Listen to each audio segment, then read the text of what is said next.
கிறிஸ்து இயேசுக்குள் மிகவும் அன்பு அழைக்கப்பட்ட சகோதர சகோதரிகளே, இந்த நாளிலும் கூட நமது வாழ்நாளில் ஒரு நாளை கூட கொடுத்து பிதாவிய தேவனையும் ஆண்டவரை இயேசு கிறிஸ்துவையும் துதிக்கும் ஸ்தோத்திர நேரத்தை தந்ததற்கு நாம் நன்றிகளையும் துணியும் ஸ்தோத்திரங்களையும் எடுத்துக்கொள்வோம்.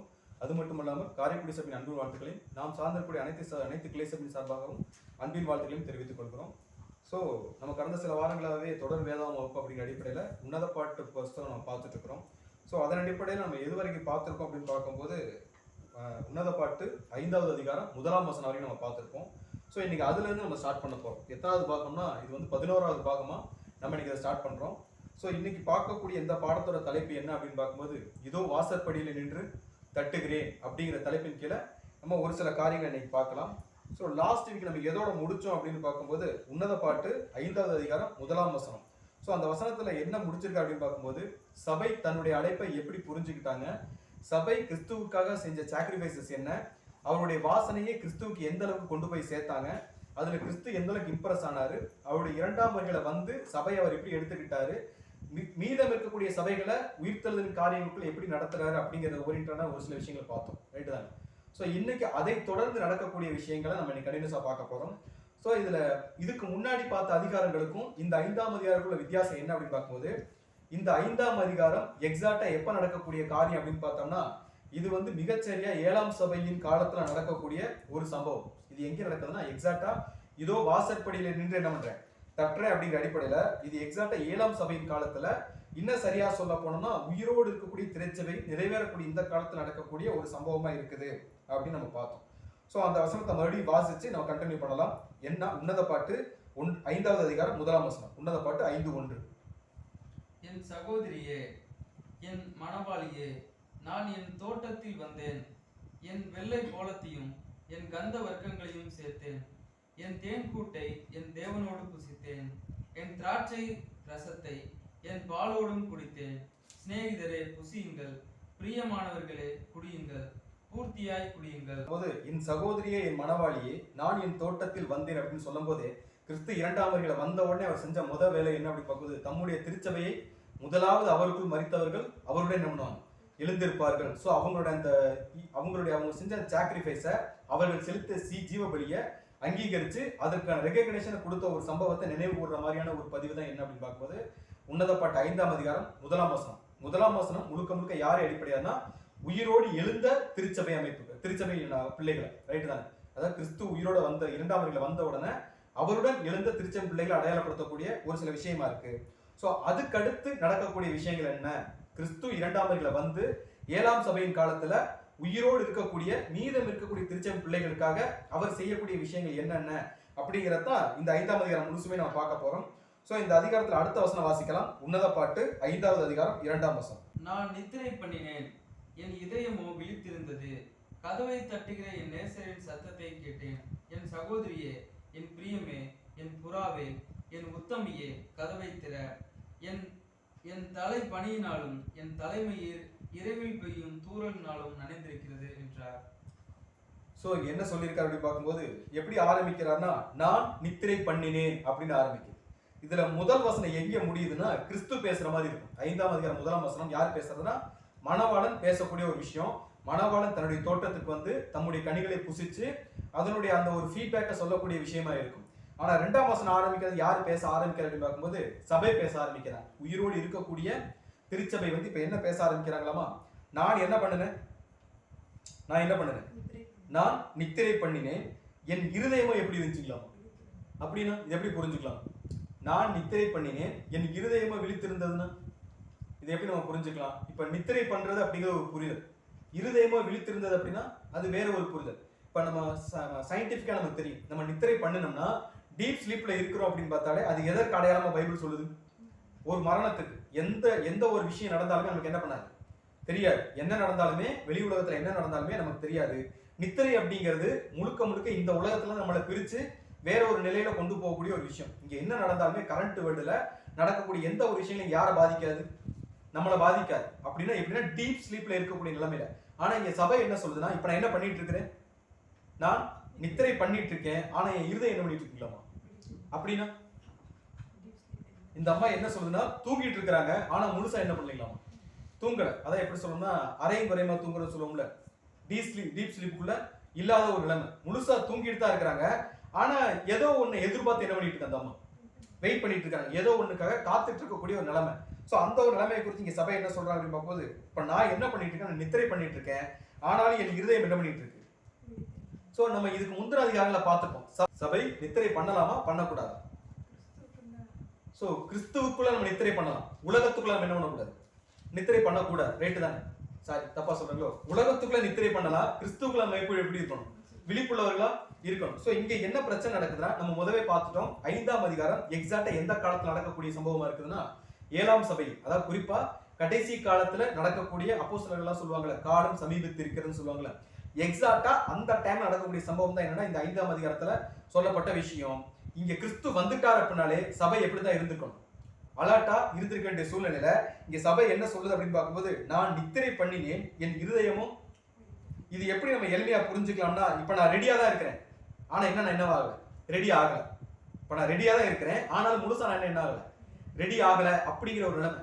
இந்த ஒரு விஷயத்தை தான் நம்ம போன வாரத்துக்கு முந்தின வாரம் பார்த்திருக்கோம். என்னன்னா 4ஆம் அதிகாரத்துல படிச்சிருப்போங்களே, லீபனோனிலிருந்து என்னோட வா, என் மணவாளியே லீபனோனிலிருந்து என்னோட வா, அமனாவின் கொடுமுடியிலிருந்தும் சேனீர் எர்மோனின் கொடுமுடியிலிருந்தும் சிங்கங்களின் தாவரங்களிலிருந்தும் சிலங்கிகளின் மலையிலிருந்து எங்க பாரு, கீழே பாரு. அப்படின்னா சபை என்ன சொல்லுதுன்னா, இப்ப சபை வந்து முழுசா சபையாக்கூடிய நிலையில இருந்தாலுமே கூட, ஆனா சபை கிறிஸ்துவுக்குள்ள முழுசா போயிடுச்சு ஒரு கேள்வி கேட்டோம்னா, இன்னும் உலகத்துல ஒரு பாதியும் கிறிஸ்துவுக்குள்ள ஒரு பாதி மாத்தா சபை என்னன்னா தன்னுடைய வாழ்க்கை என்ன பண்ணிட்டு இருக்காங்க, வாழ்ந்துட்டு இருக்கிறாங்க அப்படிங்கிற ஒரு சூழ்நிலையில இப்ப சபையை அதை விட்னஸ் பண்ணுது. இப்ப நான் முடிச்சுட்டு தான், என் இருதயம் என்ன பண்ணிட்டு இருக்கு, முடிச்சுட்டு தான் இருக்கு, ஆனா நான் என்ன கண்டிஷன்ல இருக்கேன், தூங்கிட்டு இருக்கேன். அப்படின்னா என்னால பிரைட்டா கிறிஸ்துவோட ஊழியத்தை செய்ய முடியாத நிலைமையில இப்ப யார் மாட்டிட்டு இருக்கிறது, யார் மாட்டிட்டு இருக்கிறது. இது வந்து இந்த மனநிலை எப்ப நமக்கு வரும், கிறிஸ்துவுடைய வேலையை பிரைட்டா செய்ய முடியாத மனநிலை எப்ப வரும்.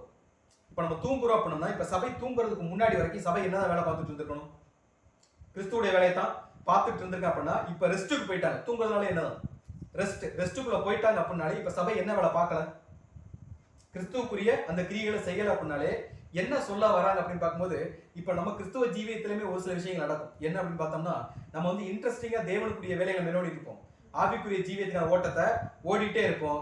ஆனா உலகத்துல இருந்து ஏதோ ஒரு ட்ரபிள் வந்தாலோ இல்ல நம்ம ஓடக்கூடிய இந்த ஓட்டத்துக்கு சரியான ரெகக்னிஷன் கிடைக்கலனால நம்ம என்ன ஆயிடும், டயர்ட் ஆயிடும்.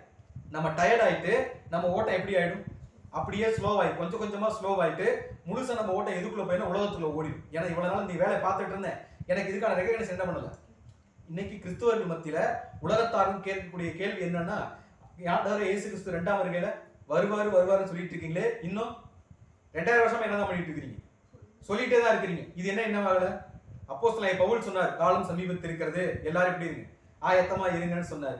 அன்னையில இருந்து இன்னைக்கு வரைக்கும் அந்த ப்ராசஸ் என்னதான் பண்ணிட்டு இருக்காங்க, நடந்துட்டே தான் இருக்கே. இது நடக்குமா நடக்காதுன்னு கேட்கிறப்ப உண்மையான ஆவிக்குரிய ஜனங்க அதுல தெளிவாக இருப்பாங்க, அவங்க வந்து அது ஈஸியா கடந்து போயிடுவாங்க. ஆனா ஒரு ஸ்டேபிளா இல்லாத ஜனங்க என்ன ஆயிடுவாங்கன்னா, அவங்களுக்குள்ளே ஒரு என்ன வந்துடும், ஒரு விசுவாசம் இல்லாத ஒரு நிலைமை, ஒரு சரியான ஒரு பிடிமானம் இல்லாத நிலைமையில தங்கள் ஓட்டத்தை நிறுத்தக்கூடிய சூழ்நிலை விட எப்படி வந்துருங்களா, அந்த மாதிரி வந்துருங்களாம். இப்ப சபைக்கு என்னன்னா, இதுதான் சம்பவம்னு சொல்லல, ஒரு புரிதலுக்காக. பட் ஏதோ ஒரு விஷயத்துல சபை என்னவாயிருச்சு, இப்ப டயர்டாகி ரெஸ்ட் எடுக்க போயிட்டாங்க. கிறிஸ்துவ விட்டு ரெஸ்ட் எடுக்க போயிட்டாங்க அப்படின்னாலே அவங்க எதுக்குள்ள போக ஆரம்பிச்சிட்டாங்க அர்த்தம், எதுக்குள்ள போக ஆரம்பிச்சிட்டாங்க. சோ உலகத்தோட மைண்ட் செட்டுக்குள்ள சபை கொஞ்சம் கொஞ்சமா என்ன பண்ணிட்டு இருக்கலாம், அதாவது உலகத்தோட நியாய தர்மத்துக்கு, உலகத்தோட சரி தப்பு அப்படிங்கிற நிலைமைக்கு, உலகத்தோட சிந்தனைக்குள்ள சபை கொஞ்சம் கொஞ்சமா உள்ள போயிட்டு இருக்கு. ஆனா முழுசா என்ன பண்ணல, இன்னும் போகல. நான் நித்திரை பண்ணினேன், என் இருதயமோ என்ன பண்ணிட்டு இருக்கு.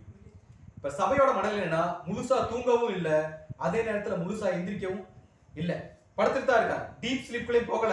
அதே மாதிரி கிறிஸ்துவுடைய ஊழியத்துல முழுசா இருக்காங்களான்னு கேட்டா, அப்படி கேட்டா என்ன சொல்லலாம், அப்படி ஒரு நிலைமையிலுமே சபை என்ன பண்ணிக்கலாமா, இல்லவே இல்லை. சோ இப்ப என்ன பண்றாருன்னா, இப்ப கிறிஸ்து என்ன பண்றாருன்னா, அந்த வசனம் படி வாசிக்கலாம். உன்னத பாட்டு 5ஆவது அதிகாரம் 2ஆம் வசனம். நான் நித்திரை பண்ணினேன், என் இருதயமே எப்படி இருந்துச்சுங்களாமா, விழித்திருந்தது, கதவை தட்டுகிற நேசத்தின் சத்தத்தை என்ன பண்ண நான் கேட்டேங்கிறார்.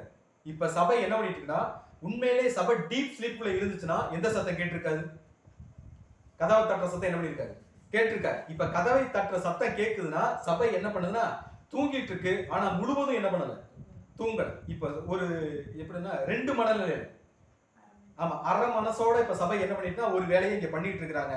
சோ இப்ப தூங்கிட்டு இருக்கும்போது என்ன கேக்குதுன்னா, கதவை தட்டுகிற என் நேசரின் சத்தத்தை என்ன பண்றேன் நான் கேட்டேன்னு சொல்லிட்டு, கேட்டோ இப்போ உடனே என்ன பண்ணி ஆகும், சபையை கதவை தட்டுற சத்தம் கேக்குதுன்னா கேட்ட உடனே என்ன பண்ணியாகும்? இப்ப நமக்கு தெரியும், இப்ப சபையோட எக்ஸ்பெக்டேஷன், எதிர்பார்ப்பே என்னன்னா மணவாளனுடைய இரண்டாவது வருகை. மணவாட்டி தன்னை ஆயத்தம் பண்ணினார் என்று சொல்ல கேட்டு நம்ம படிச்சு பார்ப்போம். மணவாட்டி ரெடியா இருக்கிற பட்சத்துல மணவாட்டியோட முழு எதிர்பார்ப்பும் யாரை எதிர்பார்த்து தான் இருக்கும்? மணவாளனை எதிர்பார்த்து தான் இருக்கும். இப்ப மணவாளன் என்ன பண்ணிட்டாரு? வந்துட்டாரு, கதவை தட்டுறாரு. இப்ப சபை மணவாளனுக்கா எவ்வளவு நாள் வெயிட் பண்ணிட்டீங்கன்னா ஏறக்குறைய 2000 வருஷமா.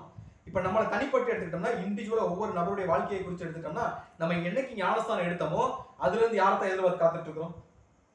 சோ 100% கிறிஸ்துவுடைய வருகையை மட்டும் நம்ம எதிர்பார்த்து காத்துட்டு இருந்தோம் அப்படின்னா, நம்ம எப்படிதான் தூங்கிட்டு இருப்போம்னா, எப்படா தட்டுவாரு, எப்படா போய் திறப்போம் அப்படிங்கிற மைண்ட் செட்ல தான் இருக்கும். ரைட் தானே? சோ தட்டுற சவுண்ட் கேட்ட உடனே டக்குன்னு போய் என்ன பண்ணிடுவோம்? என்னுடைய மணவாளன் வந்துட்டான்னு சொல்லிட்டு போய் என்ன பண்ணிடுவோம்? திறந்துருவோம். ஆனா இங்க மணவாட்டி என்ன பண்ணல? டக்குன்னு போய் திறக்கல. இது எப்படி நம்ம புரிஞ்சுக்கலாம் அப்படின்னு பார்க்கும்போது, அந்த வசனத்தை கிறிஸ்து எப்படி கண்டினியூ பண்றான்னா, நான் நித்திரை பண்ணினேன், என் இருதயமே விழித்திருந்தது, கதவை தட்டுகிற நேசரின் சத்தத்தை கேட்டேன்.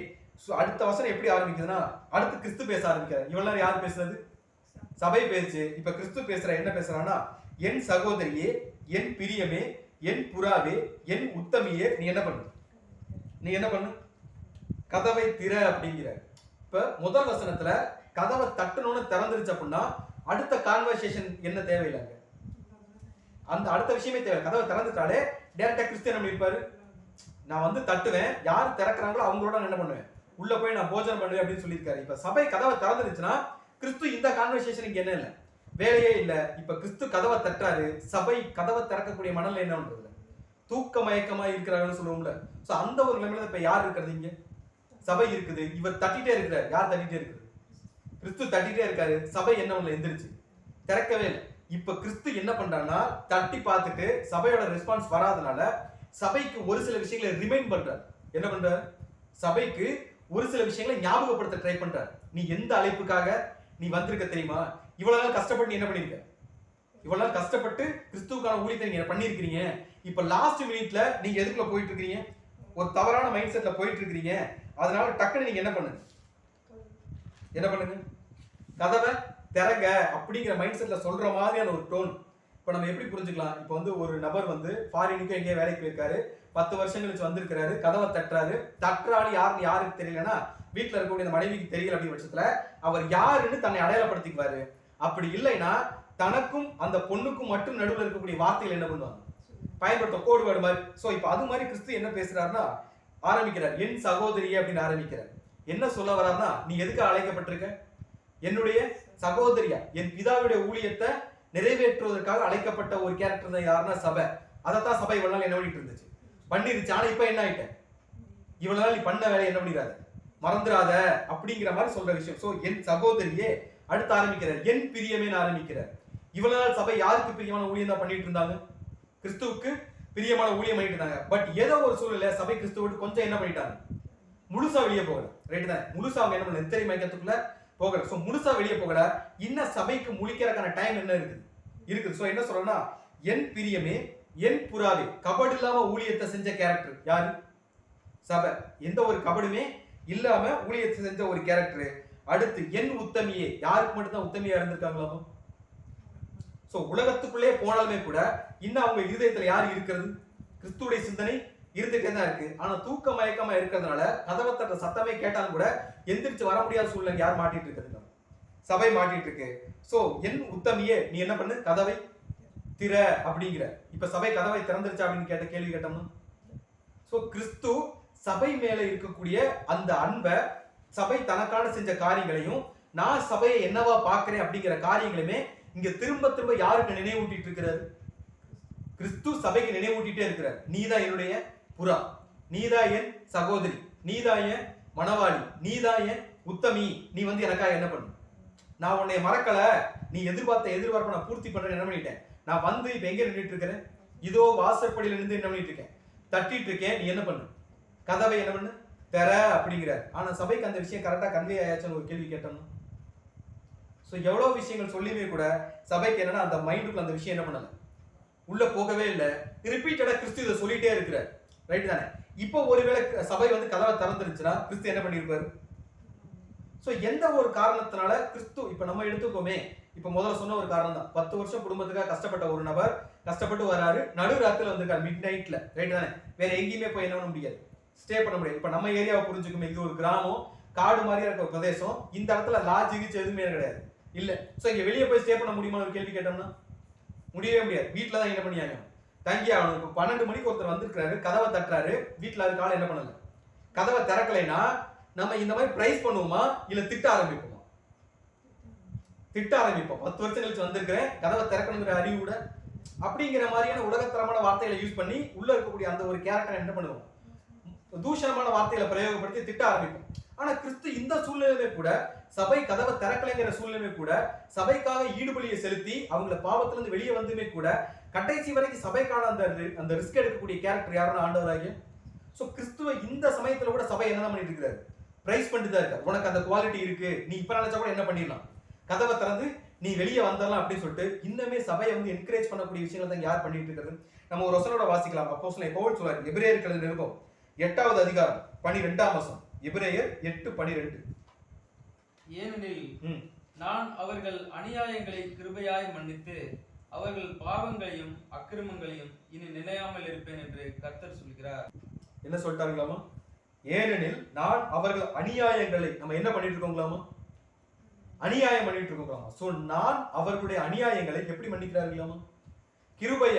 உலகத்தரமான ஒரு நபர் வந்திருந்தா தூஷணமான வார்த்தைகளை மட்டும் தான் என்ன பண்ணுவோம், பிரயோகிச்சு இன்னும் இவ்வளவு வந்து நிக்கிறேன், கதவை என்ன பண்ண மாட்டேங்கிறாங்க அப்படின்னு சங்கடப்படுவங்க வெளியே. ஆனா இங்க கிறிஸ்து சங்கடப்பட்டிருக்காருன்னு கேட்டா, சபையை குறை சொல்லியிருக்காருன்னு கேட்டா, சோ சபையை குற்றப்படுத்துற வேலையை யார் பண்ணல, கிறிஸ்து பண்ணல. எப்படியாவது சபையை இந்த அழைப்புகளை கொண்டு வரணுங்கிறத கிறிஸ்துவோடைய முழுக்க பிரயாசமாவே. சோ நான் அவர்களுடைய அக்கிரமங்கள் அநியாயங்களை கிருபையாய் மன்னித்து அவர்கள் பாவங்களையும் அக்கிரமங்களையும் இனி என்ன பண்ண மாட்டேன், நான் அவர் நினைக்கவே மாட்டேங்கிற. காரணம் என்னன்னா, நமக்காக ஒரு தம்முடைய ஜீவனை என்ன பண்ணிருக்காரு, கொடுத்து நம்மளை விளைக்கிறமே என்ன பண்ணிருக்காரு, மீட்டிருக்கிறார். இந்த அழைப்புல இருந்து சபை எந்த சூழ்நிலை என்ன பண்ணிடக்கூடாது, விழுந்து போயிடக்கூடாது அப்படிங்கிற யார் ரொம்ப கிளியரா இருக்கிறது, கிறிஸ்து ரொம்பவே கிளியரா இருக்கிறார். சோ சபை எந்த செகண்டோட கதவை திறந்துரும் அப்படிங்கிற எதிர்பார்ப்பு யாருக்கு இருக்குது, கிறிஸ்துவுக்கு இருக்குது. சோ அவர் என்ன சொல்றாருன்னா, என் உத்தமியே, என் புறாவே, நீ என்ன பண்ண வந்து கதவை தர அப்படிங்கிற. சோ இப்படி சொன்ன உடனே சபை வந்து கதவை திறந்துருச்சா அப்படின்னு பார்த்தோம்னா, சோ சபை என்ன பண்ணல. அப்பவும் இப்ப பிரச்சனை என்னன்னா, உண்மையிலேயே சபை தூங்கி இருந்துச்சுன்னு வைங்களேன், இப்ப இந்த கான்வர்சேஷனே இங்க தேவையில்லை. ஏன்னா அவர் பேசுறது யாரு கேட்காது, சபை கேட்காது. அந்த அலர்ட்டோ அந்த எச்சரிக்கையோ சபைக்கு என்ன பண்ணாது, கேட்கவே கேட்காது. அவர் விட்டுட்டு போறதுக்கு வாய்ப்பு இருக்கு. ஆனா இங்க பிரச்சனைனா, சபை நித்திரை மயக்கமா இருந்தாலும் இருதயம் எப்படி இருக்குங்களா. சோ இப்ப பேசுறது எல்லாமே யாருக்கு கேட்டிருக்கு, கதவை தட்டுற சத்தம் கேட்குது, என் புறாவேன்னு சொல்றது கேட்குது, என் சகோதரியன்னு சொல்றது கேட்குது, என் மனவாளியே, என் உத்தமியன்னு சொல்றதெல்லாம் கேட்குது. இருந்தாலும் சபை என்ன பண்ணுது, நம்ம நினைச்சிட்டு இருக்கோம் இது அடுத்தடுத்து நடக்கக்கூடிய சம்பவங்கள், இது வந்து ஒரு டைம் பீரியட், இது வந்து ஒரு பெரிய டைம் பீரியட். கிறிஸ்து முதல்ல கதவை தட்டினார், திறக்கறக்கு சபை என்ன பண்ணல, ரெடியா இல்ல. சோ சபை திறக்கலைங்கிறதுனாலதான் அடுத்த ஸ்டேட்மெண்ட் கிறிஸ்து என்ன பண்றாங்க, பதிவு பண்றார். நம்ம அழைக்கப்பட்ட அழைப்பு என்ன, நம்ம தெரிந்து கொள்ளப்பட்ட நிலைமை என்ன, நம்மள அழைச்சது யாரு, எந்த பர்பஸ்க்காக அழைக்கப்பட்டோம் அப்படிங்கறது கிறிஸ்து நமக்கு என்ன பண்றாருன்னா நினைவுபடுத்துறாரு. அப்பவும் சபை என்ன பண்ணல, கதவை திறக்கல. இதுக்கு ஒரு டைம் பீரியட். இந்த டைம் பீரியட் முடிஞ்சதுக்கு அப்புறமே கூட சபை கதவை திறக்காதனால இப்ப கிறிஸ்து அடுத்த ஒரு ஸ்டேட்மெண்ட் சொல்றாரு. இன்னும் கிறிஸ்து எங்க நின்றுட்டு இருக்கிறாரு, வாசற்படியில நின்றுட்டு இருக்கிறாரு. இப்ப அடுத்த ஒரு ஸ்டேட்மெண்ட் சொல்றாரு. என்ன ஸ்டேட்மெண்ட் சொல்றாருன்னா, உன்னதப்பட்ட 5ஆம் அதிகாரத்துல படிக்கும்போது, என் தலை பணியினாலும் என் தலைமயர் இளவில் பெய்யும் தூறலினாலும் எப்படி இருக்குதுங்களாமா, என் தலை பணியினாலும் என்னுடைய தலைமயிர் இரவில் பெய்யும் தூறலினாலும் எப்படி இருக்குதுங்களாமா. இது என்ன ஸ்டாண்டர்டு, என்ன சொல்ல வர, ரொம்ப நேரமா என்ன பண்ணிட்டு இருக்கிறேன், யாருக்காக வெயிட் பண்ணிட்டு இருக்கிறேன். இப்ப அவர் என்ன சொல்றாரு, நீ 2000 வருஷமா நீ யாரு காத்துக்கிட்டு இருந்த, எனக்கு காட்டுங்க. ஞானஸ்தானம் எடுத்தது ஒரு பர்டிகுலர் டைம் பீரியட், எனக்காக உண்மையா நீங்க என்ன பண்ணிருக்கீங்க, ஓடி இருக்கீங்க. நம்ம 7 சபையின் தூதர்கள் சப்ஜெக்ட்ல படிச்சிருக்கோம், வெளிப்படுத்தல் 2ஆம் அதிகாரத்துல. நீங்க வந்து உண்மையா சத்தியம் பேசுனீங்க, உண்மையான தேவனுடைய ஊழியம் பண்ணீங்க, ஆகிலும் உங்கள் பேரில் எனக்கு என்ன இருக்கு, ஒரு குறை இருக்கு அப்படிங்கிற மாதிரி. சோ இப்ப ஏதோ ஒரு மைனஸ், ஏதோ ஒரு காரணத்தால இப்ப என்ன பண்ணிட்ட, நீ தூங்கிட்டு இருக்க, இப்ப நான் வந்துட்டேன், நீ எதிர்பார்த்த ஒரு சம்பவம் இப்ப என்ன பண்ணிருச்சு. இதை நம்ம இன்னும் எளிமையா புரிஞ்சுக்கலாம் அப்படின்னு பார்க்கும்போது, அதாவது நமக்கு ஃபெமிலியரா தெரிஞ்சது அப்படின்னா, 2017-18க்கு முன்னாடி வரைக்கும் கிறிஸ்தவத்துல திருச்சபை அழைக்கப்பட்ட பிள்ளைகளுக்கு ஒரு உறுதியான பிடிப்பு இருந்திருக்குமான்னு கேட்ட ஒரு கொஸ்டின் மார்க் தான். காரணம் என்னன்னா, 2019 என்ன ஸ்டார்ட் ஆச்சு நல்லாவே தெரியும், என்னது, கொரோனா ஸ்டார்ட் ஆச்சு. அதுக்கு முன்னாடி வரைக்கும் நிறைய டிசாஸ்டர், நிறைய அழிவுகள் வந்திருக்கு. பட் என்னன்னா, இங்கே கொஞ்சமும் அங்கே கொஞ்சமும் வசனம் சொன்ன மாதிரி அங்க கொஞ்சம் இங்கே கொஞ்சமா என்ன பண்ணிட்டு இருக்கு. ஒரு வேர்ல்டு லெவல்ல பெரிய டிசாஸ்டர் நடந்துச்சா அப்படின்னு கேட்டா கிடையவே கிடையாது. அவர் சொல்லியிருப்பார் மத்தேயுல, பஞ்சங்களும் கொள்ளை நோய்களும் கேள்விப்படுவீங்க. இப்படி கேள்விப்படும் போது எது சமீபம் ஆயிருச்சு? கிறிஸ்துவுடைய வருகை என்ன ஆயிருச்சு? சமீபம் ஆயிருச்சு. அப்படிங்கிற அந்த தீர்க்க தரிசனத்தை லைவா கண்கூட பார்த்த ஜனங்கள் தான் யார்? நம்ம. அவர் கதவை தட்டுற சத்தம் யாரு கேட்டுச்சு? நம்ம கேட்டுச்சு. ஏன்னா அதுக்கு முன்னாடி இருந்தவங்களுக்கு இது எல்லாமே ஒரு செவிவழி செய்தியா தான் இருந்துச்சு. ரைட்டு தானே? தீர்க்க தரிசனமா இருந்துச்சு. இது நிறைவேறும், இது நிறைவேறும் நம்பிட்டு தான் இருந்தாங்க. கண்ணு முன்னாடி நிறைவேறினதை பார்த்தது யாருன்னு கேட்டா, சோ இப்ப நடக்கக்கூடிய இஸ்ரவேலுக்கு நடக்கக்கூடிய யுத்தம் முதற்கொண்டு அவருடைய தீர்க்க தரிசனங்கள் லைவா நிறைவேறத பாக்குற கேரக்டர் யாரும் நம்ம. நமக்கு எல்லாமே கேட்குது. பட் முடிச்சுட்டு போய் கதவை திறந்துட்டோம்னு ஒரு கேள்வி கேட்டோம்னா சோ இன்னமுமே அந்த கதவை திறக்கக்கூடிய அந்த மைண்ட் செட்ல நம்மளாம் ரெடியா தான் இருக்கும். யார் கூப்பிட்டா போறதுக்கு? கிறிஸ்து கூப்பிட்டா போறதுக்கு ரெடியா தான் இருக்கும். பட் அவர் கூப்பிட்ட உடனே போயிட்டோம்னு கேட்டா இன்னமே நம்மளுடைய வாழ்க்கை எதை நோக்கி தான் போயிட்டு இருக்கலாம். சோ உலகத்துல கொஞ்சமும் கிறிஸ்துவுக்குள்ள கொஞ்சமா ஒரு இருபட்ட மனநிலை, மாறுபாடான ஒரு இருதயம், இருமனம் உள்ளவர்கள் தங்கள் வழியில் எப்படி இருக்கிறாங்களாமா?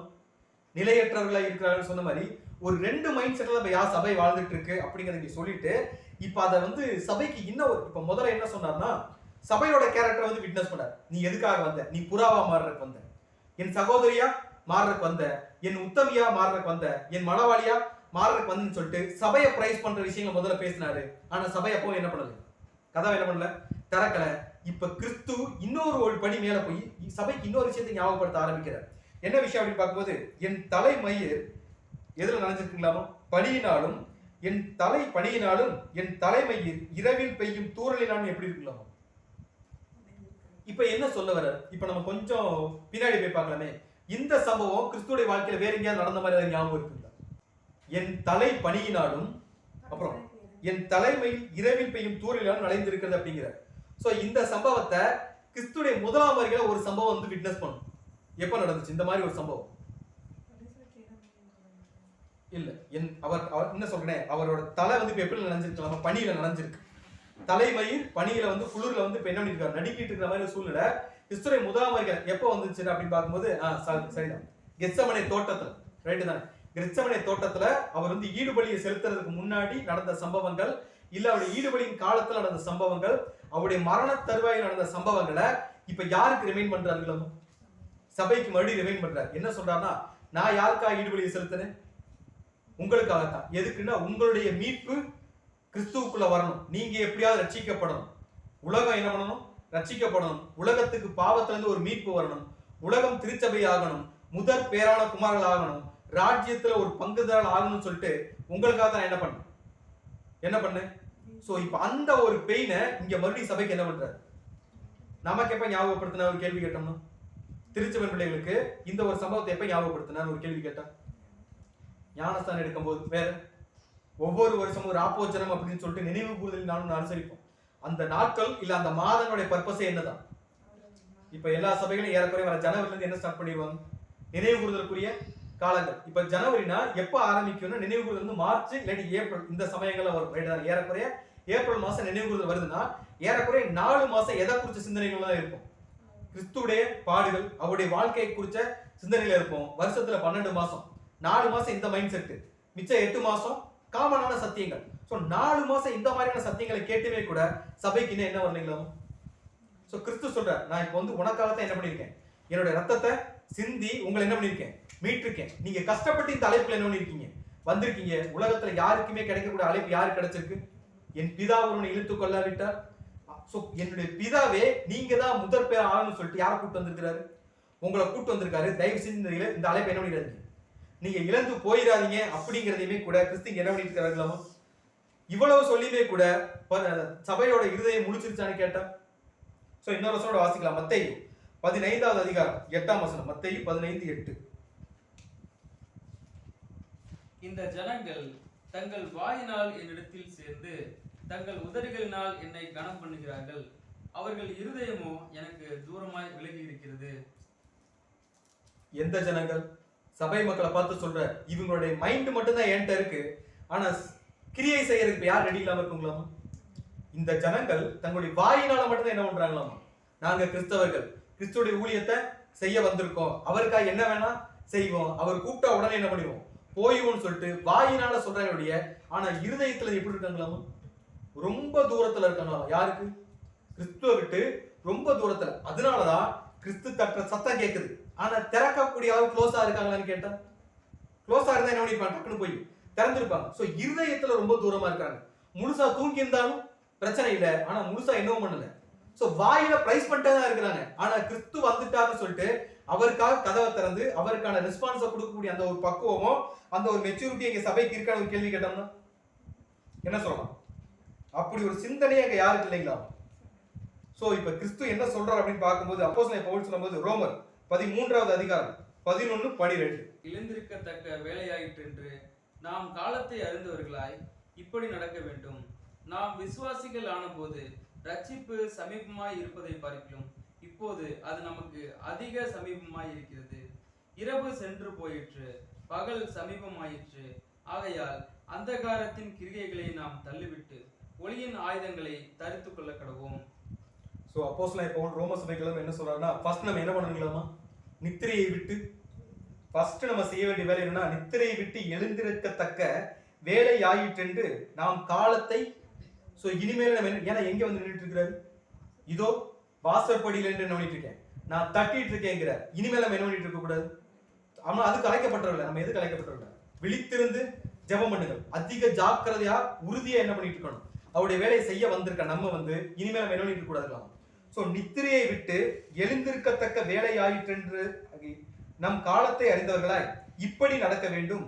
நாம் விசுவாசிகளான போது ரட்சிப்பு சமீபமாய் இருந்ததை பார்க்கிலும். எப்ப நாம் விசுவாசிகள் ஆன போது ரட்சிப்பு எவ்வளவு சமீபமாய் இருந்துச்சு?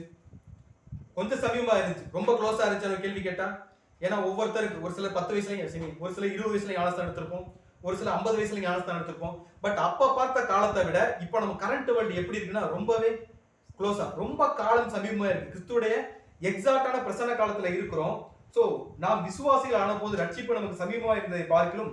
இப்பொழுது அது நமக்கு அதிக ரொம்பவே க்ளோஸா இருக்குங்களாமே. நம்ம வீட்டு வாசல் வரைக்கும் யார் வந்துட்டு அவர் வந்துட்டார் அப்படிங்கிறத தீர்க்க தரிசனம் நிறைவேறதுக்கான செய்திகள் எது வரைக்கும் வந்துருச்சுங்களாமா? சோ நான் வந்துட்டேன், அத்தி மரத்தை கவனிச்சுட்டு பார்த்துட்டே இருக்கு, அது துளிர் விடுனார். இப்ப என்னென்னமோ நடந்து அதை விட பெரிய டிசாஸ்டர் எல்லாம் இங்க நடந்துட்டு இருக்குதுங்களாமா உலகத்துல. சோ வாசப்படி வரைக்கும் அவருடைய பிரசன்ஸ், கிறிஸ்துவுடைய தீர்க்க தரிசனங்கள் நிறைவேறக்கூடிய காலத்துல நம்ம வாழ்ந்துட்டு இருக்கிறோம். சோ இரவு சென்று போயிட்டு பகல் என்ன ஆயிடுச்சுங்களாமா? இன்னும் என்ன பண்ணிட்டு இருக்காது, தூங்கிட்டே. சோ இரவு சென்று போயிட்டு பகல் சமீபமாயிற்று. ஆகையால் அந்தகாரத்தின் கிரிகளை நாம் தள்ளிவிட்டு ஒளியின் ஆயுதங்களை என்ன பண்ணலாம், தரித்துக் கொள்வோம். ஏன்னா நான் அந்த ஒளியின் ஆயுதத்தை நம்மள்கிட்ட கொடுக்கறதுக்காக கிறிஸ்து பட்ட பாடுகளை இப்ப கிறிஸ்து யாருக்கு ரிமைண்ட் பண்றாரு? சபைக்கு கண்டினியூஸா ரிமைண்ட் பண்ணிட்டே இருக்கிற. நீதான் என் புறா, நீதான் என் உத்தமி, நீதான் என் சகோதரி, நீதான் என் மனவாட்டி. இது எல்லாத்தையும் கிறிஸ்து கண்டினியூஸா ரிமைண்ட் பண்ணிட்டு உங்களுக்காக அவர் பட்ட பாடுகளை, அதாவது சபைக்காக கிறிஸ்து பட்ட பாடுகளையுமே கூட என்ன பண்றாரு, ஞாபகப்படுத்திட்டே இருக்க. இந்த அழைப்புக்குள்ள என்ன பண்ணிட்டு இருக்கீங்க, நீ வந்துட்டு இருக்கீங்க, இவ்வளவு நாள் இந்த அழைப்புக்குள்ள தான் ஓடிட்டு இருக்கீங்க. இப்ப ஏதோ ஒரு காலத்துல டயர்டா என்ன பண்ணிருச்சு, சபை தூங்கிருச்சு. தயவு செஞ்சு இப்ப என்ன பண்ணுங்க, என்ன பண்ணுங்க, நீங்க வெளியே வாங்க அப்படின்னு சொல்லிட்டு இன்னொரு வசனம் வாசிக்கலாம். எபேசியர் 5வது அதிகாரம் 14ஆம் வசனம். எபேசியர் 5:14. ஆதலால் தூங்குகிற நீ விழித்து மருத்துவரை விட்டு எழுந்திரு, அப்பொழுது கிறிஸ்து உன்னை பிரகாசிப்பார் என்று சொல்லி இருக்கிறார். சோ சொல்லிட்டார், ஆதலால் தூங்குகிற நீ விழித்து மரித்தோரை விட்டு என்ன பண்ணு, எழுந்திரு, அப்பொழுது கிறிஸ்து என்ன பண்ணுவாருங்களாமா? நம்ம கரண்ட் வெளில பார்ப்போம். காலையில தூங்கி எழுந்துச்சோன்னா எங்கே தான் போவோம்? ஃபர்ஸ்ட் வெளியே போவோம். வீட்டுக்குள்ளே இருந்தோம்னா தூக்க கலக்கம் போகுமான்னு கேட்டா போகாது. வெளியே போய் சூரியனை பார்த்தா தான் நம்ம கரண்ட் வேர்ல்டுக்கே வரும். அது வரைக்கும் நம்ம என்னதான் இருக்கும், வேற ஒரு மைண்ட் செட், ஒரு பிரைட்டான மைண்ட் செட்டுக்கு போகணும் அப்படின்னா எங்கே யாரை போய் பார்க்கணும், சூரியனை போய் பார்க்கணும். சோ என்ன சொல்றான்னா, ஆதலால் தூங்குகிற நீ விழித்து மரித்தோரை விட்டு என்ன பண்ணு, நீ எழுந்திரு, அப்பொழுது யார் நம்மளை பிரகாசிப்பாருங்களாமா? கிறிஸ்து என்ன பண்ணுவார், நம்மளை பிரகாசிப்பார். அப்படிங்கிற விஷயத்தை யார் சொல்றதுன்னா சபைக்கிட்ட கிறிஸ்து சொல்லிட்டே இருக்கிறார். சோ அவர் தட்டிட்டே இருக்கிறாரு, எல்லாத்தையும் சொல்லிட்டார். சபையோட அழைப்பை சொல்லிட்டாரு, சபைக்காக கிறிஸ்து பட்ட பிரயாசங்களை யார் சொல்லிட்டாரு, கிறிஸ்து சொல்லிட்டாரு. ஆனா சபை ரெடி ஆயிடுச்சான்னு கேட்டா என்ன சொல்லலாம்? சோ சபை இன்னமே கூட டக்குன்னு வந்து கதவை திறக்கக்கூடிய மைண்ட் செட் யாருக்கு வரல, யாருக்கு வரல, சபைக்கு வரல. சபை இப்ப ரெடியா தான் இருக்கு, ஆனா முழுசு சபை என்ன ஆகுது, இந்த கேர்லெஸ் சொல்லுவோம்ல, ஒரு கவனமின்மை, இல்ல ஒரு அலட்சியம், ஒரு அஜாக்கிரதையான ஒரு மைண்ட் செட்ல தான் இப்ப யார் இருக்காரு. சோ என்ன நடந்தாலும் பாத்துக்கலாம், கிறிஸ்து பெருசா என்ன பண்ணி போறாரு. சோ அது எப்படிப்பட்ட மனநிலைன்னா, இப்ப நம்ம செய்யக்கூடிய வாழ்க்கையிலே கூட நம்ம நிறைய நியாய தர்மங்களை என்ன பண்ணிட்டு இருப்போம், நியாய தர்மங்கள்னு சொல்லிட்டு நமக்குன்னு ஒரு நியாய தர்மங்களை வச்சுட்டு இருப்போம். ஆனா இங்க பிரச்சனை என்னன்னா, நம்மளுடைய தவறுகளை நியாயப்படுத்திட்டு உலகம் செய்யக்கூடிய பாவங்களால யார் பண்ணல? நான் பண்ணலைன்னு சொல்லிட்டு நம்ம வந்து கடவுள் நம்ம மன்னிச்சுவாரு, கிறிஸ்து நம்மளை மன்னிச்சுவாரு, நம்ம செய்யக்கூடிய காரணங்களை கிறிஸ்து நம்ம என்ன பண்ணிக்கலாம், ஒரு ரீசன் சொல்லி நம்ம ரெக்வஸ்ட் வாங்கிக்கலாம், மன்னிப்பு கேட்டுக்கலாம் அப்படிங்கிற மைண்ட் செட்ல தான் சபை அலட்சியமான ஒரு வாழ்க்கையை தான் என்ன பண்ணிட்டு இருக்கலாமா இங்க வாழ்ந்துட்டு இருக்கு. ஆனா கிரியா சொல்லிட்டார், எந்திரிச்சா மட்டும்தான் பிரகாசிப்பார், இல்லைன்னா என்ன பண்ண முடியாது. அந்த பிரகாசம் யாருக்கு கிடைக்காது? சபைக்கு கிடைக்காது அப்படிங்கிற கிளியர் அவர் என்ன பண்ணிட்டாருன்னா சொல்லிட்டாரு. இதை குறித்து வெளிப்படுத்தல் விசேஷத்துல 7ஆம் சபையை குறித்து எக்ஸாக்டா கிறிஸ்து பேசுவார். என்ன பேசுற அப்படின்னு பார்க்கும்போது வெளிப்படுத்தல் 3வது அதிகாரம் 15ஆம் வசனம். வெளிப்படுத்தல் 3:15. உன் கிரியைகளை அறிந்திருக்கிறேன், நீ குளிரும் அல்ல அனலும் அல்ல, நீ குளிராயாவது அனலாயாவது இருந்தால் நலமாயிருக்கும். சோ இங்க என்ன சொல்லிட்டாருங்களாமா? உன் கிரியைகளை நான் அறிந்திருக்கிறேன், நீ என்ன இல்லைங்களாமா, குளிரும் இல்ல, நீ என்ன இல்ல, அனலும் இல்ல, நீ தூங்கிட்டும் இல்ல, அதே நேரத்துல முழிச்சுட்டும் இல்ல. ரெட்டையான ஒரு மலையில தான் யார் வாழ்ந்துட்டு இருக்குதுங்களாமா? சபை வாழ்ந்துட்டு இருக்கு. இனிமேல நம்ம என்ன பண்ணிட்டு இருக்க கூடாது, நம்ம நினைச்சிட்டு இருக்கோம் நம்ம உத்தமமான ஒரு ஜீவியத்தை தான் ஜீவிச்சுட்டு இருக்கோம், உண்மையான ஒரு வாழ்க்கையை தான் வாழ்ந்துட்டு இருக்கோம், பரிசுத்தமான ஒரு ஓட்டத்தை தான் ஓடிட்டு இருக்கிறோம் அப்படின்னு சொல்லிட்டு 7ஆம் சபையோட நினைப்பு இருக்குன்னு சொல்லிட்டு இருக்காரு. ஆனா நம்ம என்ன கண்டிஷன்ல இருக்கீங்களாமா? குளிரும் இல்ல, அதே நேரத்துல அனலும் இல்லாத ஒரு கண்டிஷன்ல தான் என்ன பண்ணிட்டு இருக்கோம், வாழ்ந்துட்டு இருக்கோம். இதே ஒரு நிலைமையில இருந்தோம் அப்படின்னா அவர் நம்ம என்ன பண்ணி போட்டுருவாங்களாமா? என்ன பண்ணி போட்டுருவாரு? நான் உன்னை வாந்தி பண்ணி போட்டுருவேன்கிற என்ன பண்ணி போட்டுருவாங்களாமா? சோ அந்த அழைப்பு நமக்குள்ள இருக்கணும் அப்படின்னா அவர் தட்டுற சத்தம் கேட்ட உடனே நம்ம என்ன பண்ணியாகும்? எந்திரிச்சு ரெடி ஆகணும். ஆனா சபை ரெடி ஆயிருச்சா அப்படின்னு ஒரு கேள்வி கேட்டா இப்ப வாசிக்கலாம். உன்னத பாட்டு 5வது அதிகாரம் 3ஆம் வசனம். உன்னத பாட்டு 5:3. என் வஸ்திரத்தை கலற்றி போட்டேன், நான் எப்படி அதை திரும்பவும் உடுப்பேன், என் பாதங்களை கழுவினேன், நான் எப்படி அவைகளை திரும்பவும் அழுக்காக்குவேன் என்றேன். சோ இங்க சபை எப்படி அதாவது சபையோட அழைப்பை சொல்லி புரிய வச்சுட்டேன். நான் உனக்காகத்தான் வந்திருக்கேன், நீதான் ஏன் சகோதரி, நீதான் ஏன் புறா, எல்லாத்தையும் சொல்லிட்டார். சோ சபைக்காக அவர் பட்ட பாடுகளையும் பிரயாசத்தை ரிமைண்ட் பண்ணிட்டார். இவ்வளவு பண்ணியுமே கூட சபை இன்னும் என்ன பண்ணல, போய் என்ன பண்ணல, கதவை என்ன பண்ணல, திறக்கல. இப்ப சபை இப்ப ரீப்ளை பண்ணது யாருக்கு? கிறிஸ்துவுக்கு சபை ஒரு பதில் சொல்லுது. தான் வந்து கதவை திறக்காததுக்கு ஒரு ரீசன் சொல்லுது. என்ன ரீசன் சொல்லுதுன்னா, என் வஸ்திரத்தை என்ன பண்ணிட்டேன், கழட்டி போட்டேன். வஸ்திரத்தை கழட்டி போட்டேன்னா நீதியின் வஸ்திரம் அப்படிங்கிறது ஒரு புரிதல். இன்னும் சொல்லிட்டோம்னா நைட்டுக்குன்னு ஒரு ட்ரெஸ் நம்ம வச்சிருப்போம், நைட் வேரிங் ட்ரெஸ் போட்டிருப்போம். சோ அந்த மாதிரி ஒரு ட்ரெஸ், ரைட் தானே? சோ என் வஸ்திரத்தை நான் கழற்றி போட்டேன், நான் எப்படி அதை திரும்பவும் எடுத்து உடுத்துவேன். ஏன்னா ஆல்ரெடி போட்டிருந்த ட்ரெஸ்னா சகோதரர் நீதியின் வஸ்திரம், ரைட் தானே? அதை மாற்றுறதுலாம் சாதாரண விஷயமே கிடையாது, அது ஒரு பெரிய ப்ராசஸ். சோ என் வஸ்திரத்தை கழற்றி போட்டேன், அதை எப்படி நான் திரும்பவும் உடுப்புவேன், என் பாதங்களை கழுவினேன், நான் எப்படி அவைகளை என்ன பண்ணுவேன், அழுக்காக்குவேன் அப்படின்ற கேள்வி யார் கேட்கறது? சபை கேட்குது. சோ சபை வந்து நீதியின் வஸ்திரத்தை கழட்டி போட்டுட்டு ஆக்கரத்துக்கு என்ன பண்ணிருச்சு, மாட்டிருச்சு. மறுபடியும் அவர் எப்ப வராரோ அப்ப போய் என்ன பண்ணிக்கலாம், அந்த வேலையை பார்த்துக்கலாம், ரைட் தானே? அந்த டைம் வந்ததுக்கு அப்புறம் அந்த வேலையை செஞ்சுக்கலாம். இப்ப நம்மளாம் எப்படி, நம்ம நீதி வஸ்திரத்தை என்னைக்கு எடுத்து மாட்டுவோம்? வாரத்துல ஒரு நாள் ஞாயிற்றுக்கிழமை என்ன பண்ணி வரும், நீதி வஸ்திரத்தை எடுத்து மாட்டிக்கும். அதுக்கப்புறம் கழட்டி ஆங்கர்ல போட்டுட்டு எந்த ட்ரெஸ்ஸை மாட்டிக்கும், உலகம் நமக்கு ஒரு ட்ரெஸ் கொடுத்துருக்கும், ரைட் தானே? அந்த ட்ரெஸ்ஸை தூக்கி மாட்டிக்கிற மாதிரி இப்ப சபை வந்து நைட் ட்ரெஸ்ல போயிருச்சு. இன்னும் தெளிவா சொல்லணும், ஏறக்குறைய நிர்வாணமான ஒரு நிலைமையில சபையை என்ன பண்ணிட்டு இருக்கலாமா? சோ என் வஸ்திரத்தை நான் கழட்டி போட்டு இப்ப நான் எதுக்கு போயிட்டேன், நான் பெட்ல என்ன பண்ணிட்டேன், தூங்கறதுக்கு போயிட்டேன். இப்ப வந்து என்ன பண்ணிட்டு இருக்கீங்க? இந்த சூழ்நிலை எப்ப சொல்லுவோம்? இந்த ஒருத்தர் வந்து நம்ம டீப் ஸ்லீப்ல இருக்கும்போது நம்மளை ஒருத்தர் எழுப்புறாரு அப்படின்னா நம்ம எப்படி ரீப்ளை பண்ணுவோம்? இப்பதான் தூங்குனேன், இப்ப போய் என்ன பண்றீங்க, வந்து எழுப்புறீங்களே அப்படிங்கிற மாதிரி ஒரு டயர்ட்ல என்ன பண்ணுவோம், பேச ஆரம்பிப்போம். இப்ப சபை முழுசும் தூங்கி இருந்துச்சு அப்படின்னா கூட பரவாயில்ல. ஆனா சபை என்ன பண்ணல, முழுசும் தூங்கல. சபை வந்து நித்திரை மயக்கமா இருந்தாலும் இருதயம் எப்படி இருந்துச்சுங்களாமா, விழித்துதான் இருந்துச்சு. அப்படிங்கிற பட்சத்திலேயே கூட சபை எந்திரிச்சு போய் என்ன பண்ணல. சோ சபை என்ன சொல்லுதுன்னா, நான் என் வஸ்திரத்தை என்ன பண்ணிட்டேன், கலட்டி போட்டேன், அதை நான் எப்படி திரும்பவும் எடுத்து உடுத்துவேன் அப்படிங்கிற மாதிரி சபை சொல்லுது. சோ டே டயத்துல போட்டிருந்த அந்த வஸ்திரத்தை நைட் டயத்துல சபை என்ன பண்ணிருச்சு. சோ நியாயப்படி அந்த ட்ரெஸ் நம்ம எப்போ போட்டிருக்கோம் அப்படி ஒரு கேள்வி கேட்டோம்னா நைட் டைம் தான். ஏன்னா நைட் டைம் தான் என்னது, ஒரு இக்கட்டு காலம், ஒரு சோதனைகள் அதிகமா இருக்கக்கூடிய காலம், சபை விழுந்து போகிறதுக்கு ஏதுவான காலம் நைட் டைம். இந்த டயத்துல அந்த ட்ரெஸ் என்ன பண்ணிடக்கூடாது, சர்வாயுத வர்க்கம் அப்படிங்கிற அந்த ட்ரெஸ்ஸை சபை என்ன பண்ணிடக்கூடாது, கழட்டிடவே கூடாது. பட் ஏதோ ஒரு சூழ்நிலை சபை என்ன பண்ணி அந்த ட்ரெஸ்ஸை என்ன பண்ணிட்டாங்க, கழட்டிட்டாங்க. கழட்டிட்டு இப்ப உலகத்துக்குரிய காரியங்கள சபை என்ன பண்ணிருச்சு, கொஞ்சம் கொஞ்சமா போயிருச்சு. சபை எவ்வளவு தூரம் போயிருக்கு அப்படின்னு பார்க்கும்போது கிறிஸ்துவுக்கு ரீசன் சொல்ற அளவுக்கு சபை இப்ப எங்க போயிருச்சுங்களாமோ? எங்க போயிருச்சு? அவருக்கே காரணம் சொல்றோம். என்னது? என்னோட சிச்சுவேஷன் இப்படித்தான் இருக்கு. நீங்க நேரம் கட்ட நேரத்துல என்ன வந்துட்டீங்க.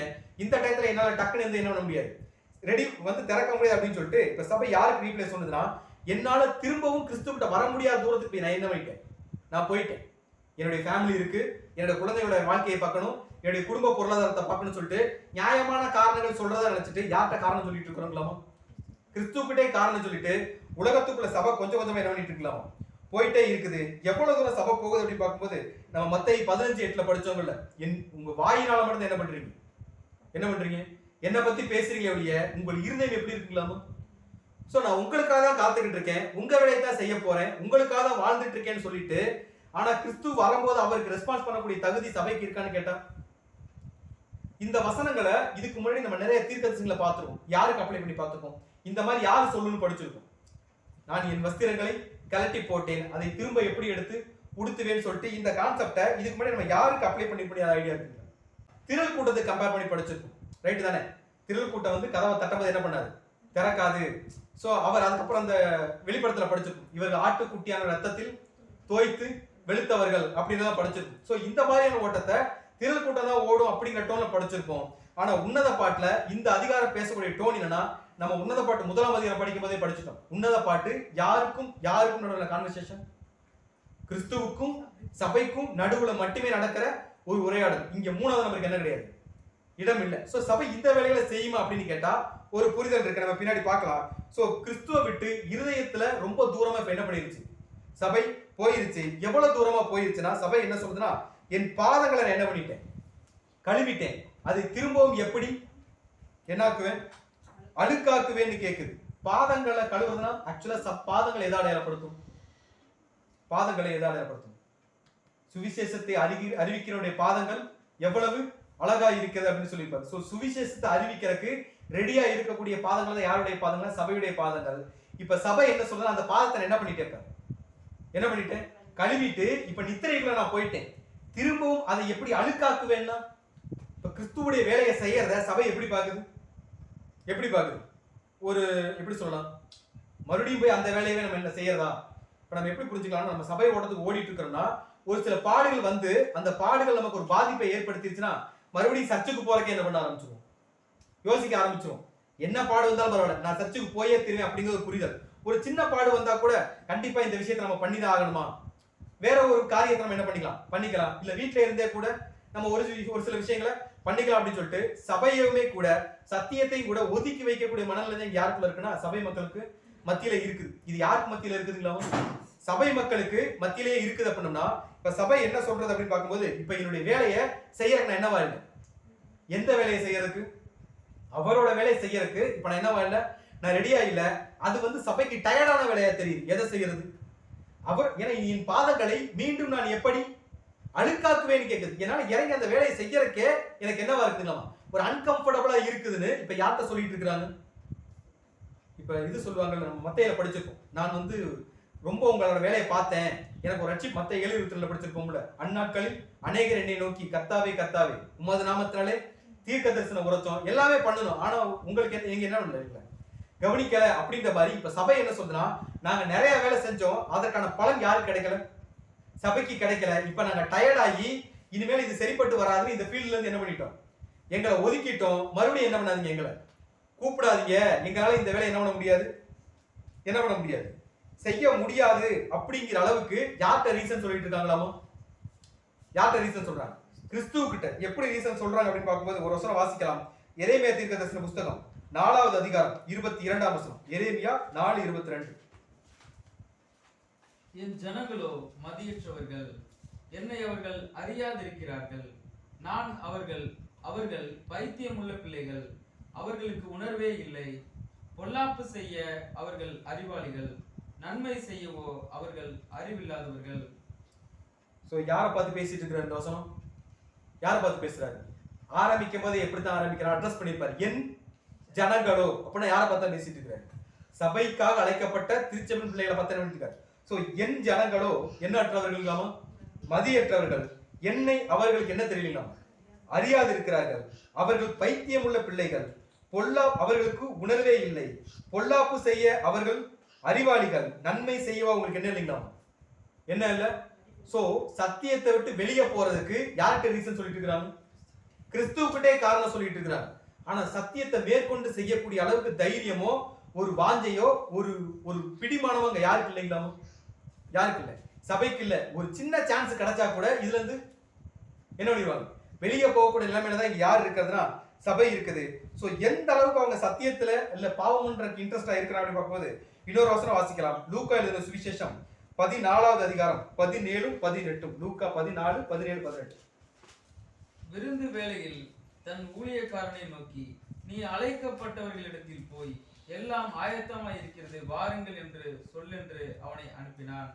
அவர்கள் எல்லாரும் போக்கு சொல்ல தொடங்கினார்கள். ஒருவன், ஒரு வயலை கொண்டேன், நான் அகத்தியமாய் போய் அதை பார்க்க வேண்டும், என்னை மன்னிக்கும்படி வேண்டிக் கொள்கிறேன் என்றான். சோ இது ஆண்டவராகிய இயேசு கிறிஸ்து பேசின ஒரு உவமை, நமக்கு நல்லாவே தெரியும். சோ கடைசி நாட்கள்ல கிறிஸ்து வந்து விருந்து வேலை, அதாவது கல்யாண நாள்ல வந்து கதவை தட்டும் போது அங்க இருந்தவங்க என்ன சொல்றாங்க அப்படின்னு பார்க்கும்போது என்ன சொல்றாங்களாமா? எல்லாம் ஆயத்தமா இருக்கிறது, வாருங்கள் என்று சொல்லென்று அவனை அனுப்பினான். அவர்கள் எல்லோரும் போக்கு சொல்ல தொடங்கினார்களாம். போக்கு சொல்லணும், காரணம் சொல்ல ஆரம்பிச்சிட்டாங்க. எதுக்கு? வர்றதுக்கா? வரமாட்டேன் அப்படிங்கிறதுக்கு. யார்கிட்ட வரமாட்டேன்? விருந்து. ராஜா ஒரு விருந்து வைக்கிறாரு, அந்த விருந்துக்காக தான் இவ்வளவு நாள் வெயிட் பண்ணிட்டு இருந்தாங்க. இப்படி ஒரு ஃபுட்டு தான் நான் சாப்பிடணும் அப்படின்னு சொல்லி காத்துட்டு இருந்தவங்க இப்ப என்ன ரீசன் சொல்றாங்களாமோ? சோ அவங்க சொன்ன ரீசன் என்ன அப்படின்னு பார்க்கும்போது, ஒருவன் ஒரு வயலை கொண்டேன் அப்படின்னு ஆரம்பிக்கிறார். வயல்னா உலக பிரகாரமான காரியம், அந்த உண்மையெல்லாம் படிச்சிருக்கும். சோ ஒருத்தர் என்ன சொல்றான்னா, உலகத்துல நிறைய என்ன பண்ணிட்டேன், ஒரு பிசினஸ் அட்மினிஸ்ட்ரேஷன் சொல்லுவோம்ல, நிறைய விஷயங்களை ஆரம்பிச்சு வச்சுட்டேன், அதெல்லாம் அம்போன்னு விட்டுட்டு என்னால என்ன பண்ண முடியாது. என்ன நம்பி ஒரு 100 பேர் வேலை பார்த்துட்டு இருக்கிறாங்க. நான் ஒரு பெரிய கம்பெனிக்கு ஒரு ஓனர், இவங்க எல்லாரும் என்ன நம்பி தான் இருக்காங்க, இவங்க அம்போன்னு விட்டுட்டு என்ன பண்ண முடியாது, நான் வர முடியாதுன்னு ஒரு ரீசன். இன்னொருத்தர் என்ன சொல்றாருன்னா, நான் அகத்தியமாய் போய் அதை பார்க்க வேண்டும், என்னை மன்னிக்கும்படி கேட்டான். அதிலே 19வது வசனம் வாசிக்கும் போது, வேறொருவன் 5 ஏர்மாடு கொண்டேன், அதை சோதித்து பார்க்க போகிறேன், என்னை மன்னிக்கும்படி. சோ ஒருத்தர் வந்து உலக பிரகாரமான ஆசைகளையும் ஒருத்தர் தன்னுடைய சுய தேவைகளை என்ன பண்ணிட்டாங்களாமா. சோ எல்லாருக்கும் இங்க அவர்களுடைய காரியங்கள் பெஸ்டா இருக்குதே ஒழிய யாருடைய காரியங்கள் பெஸ்டா தெரியலையாமா? கிறிஸ்துவுடைய. சோ இங்க சபை என்ன ரீசன் சொல்லுச்சோ, என்ன ரீசன் சொல்லுச்சு? என் வஸ்திரத்தை கலட்டி போட்டேன், இப்பெல்லாம் கிளம்பி என்னால என்ன பண்ண முடியாது, வர முடியாதுன்னு சொன்ன மாதிரி இங்க கடைசி காலத்துல திருச்சபையில என்ன சொல்லுவாங்கன்னா, எனக்கு இங்க பெரிய அட்மினிஸ்ட்ரேஷனே இருக்கு, என்ன நம்பி இத்தனை பேர் இருக்காங்க, இவங்களெல்லாம் விட்டுட்டு இவங்களுக்கு நான் துரோகம் பண்ண முடியாது, கிறிஸ்துவ நம்மளை நியாயஸ்தானம் காட்டிக்கிறது எப்படி? இவங்களுக்கு என்ன பண்ண முடியாது, நான் துரோகம் பண்ண முடியாது. இவங்கள யார் நம்பி தான் இருக்கிறது? என் குடும்பம் யார் நம்பி தான் இருக்குது? என்ன நம்பி தான் என் மனைவி, என்னுடைய கணவன், எங்க அப்பா, எங்க அம்மா, என் குழந்தைகளை யார் நம்பி தான் இருக்கிறாங்க? என்ன நம்பி தான் இருக்காங்க. அவங்களுக்கு துரோகம் பண்ணி என்ன முடியாது, வர முடியாது. அப்படின்னா கிறிஸ்துவுக்கு துரோகம் பண்ண, அதான் சொல்லியிருக்காரு, நன்மை செய்யவோ அவர்களுக்கு என்ன இல்லைங்க, அறிவு இல்லை, ஆனா பொல்லாப்பு செய்ய நியாயம் பண்றத நினைச்சிட்டு யாருக்கு இங்க துரோகம் பண்ணிட்டு இருக்கிறோம்? சோ சபை இங்க மறந்த விஷயம் என்னன்னா, கிறிஸ்து எல்லாத்தையும் பார்த்துப்பார் அப்படிங்கிற விசுவாசம் யாருக்கு இல்லாம போச்சு? யாருக்கு இல்லாம போச்சு? சோ சபைக்கு இல்லாமே போச்சு. சோ கிறிஸ்து மேல இருக்கக்கூடிய நம்பிக்கை, கிறிஸ்து மேல இருக்கக்கூடிய விசுவாசம் இங்க யாருக்கு சொத்தமா குறைஞ்சிருச்சுலாம்?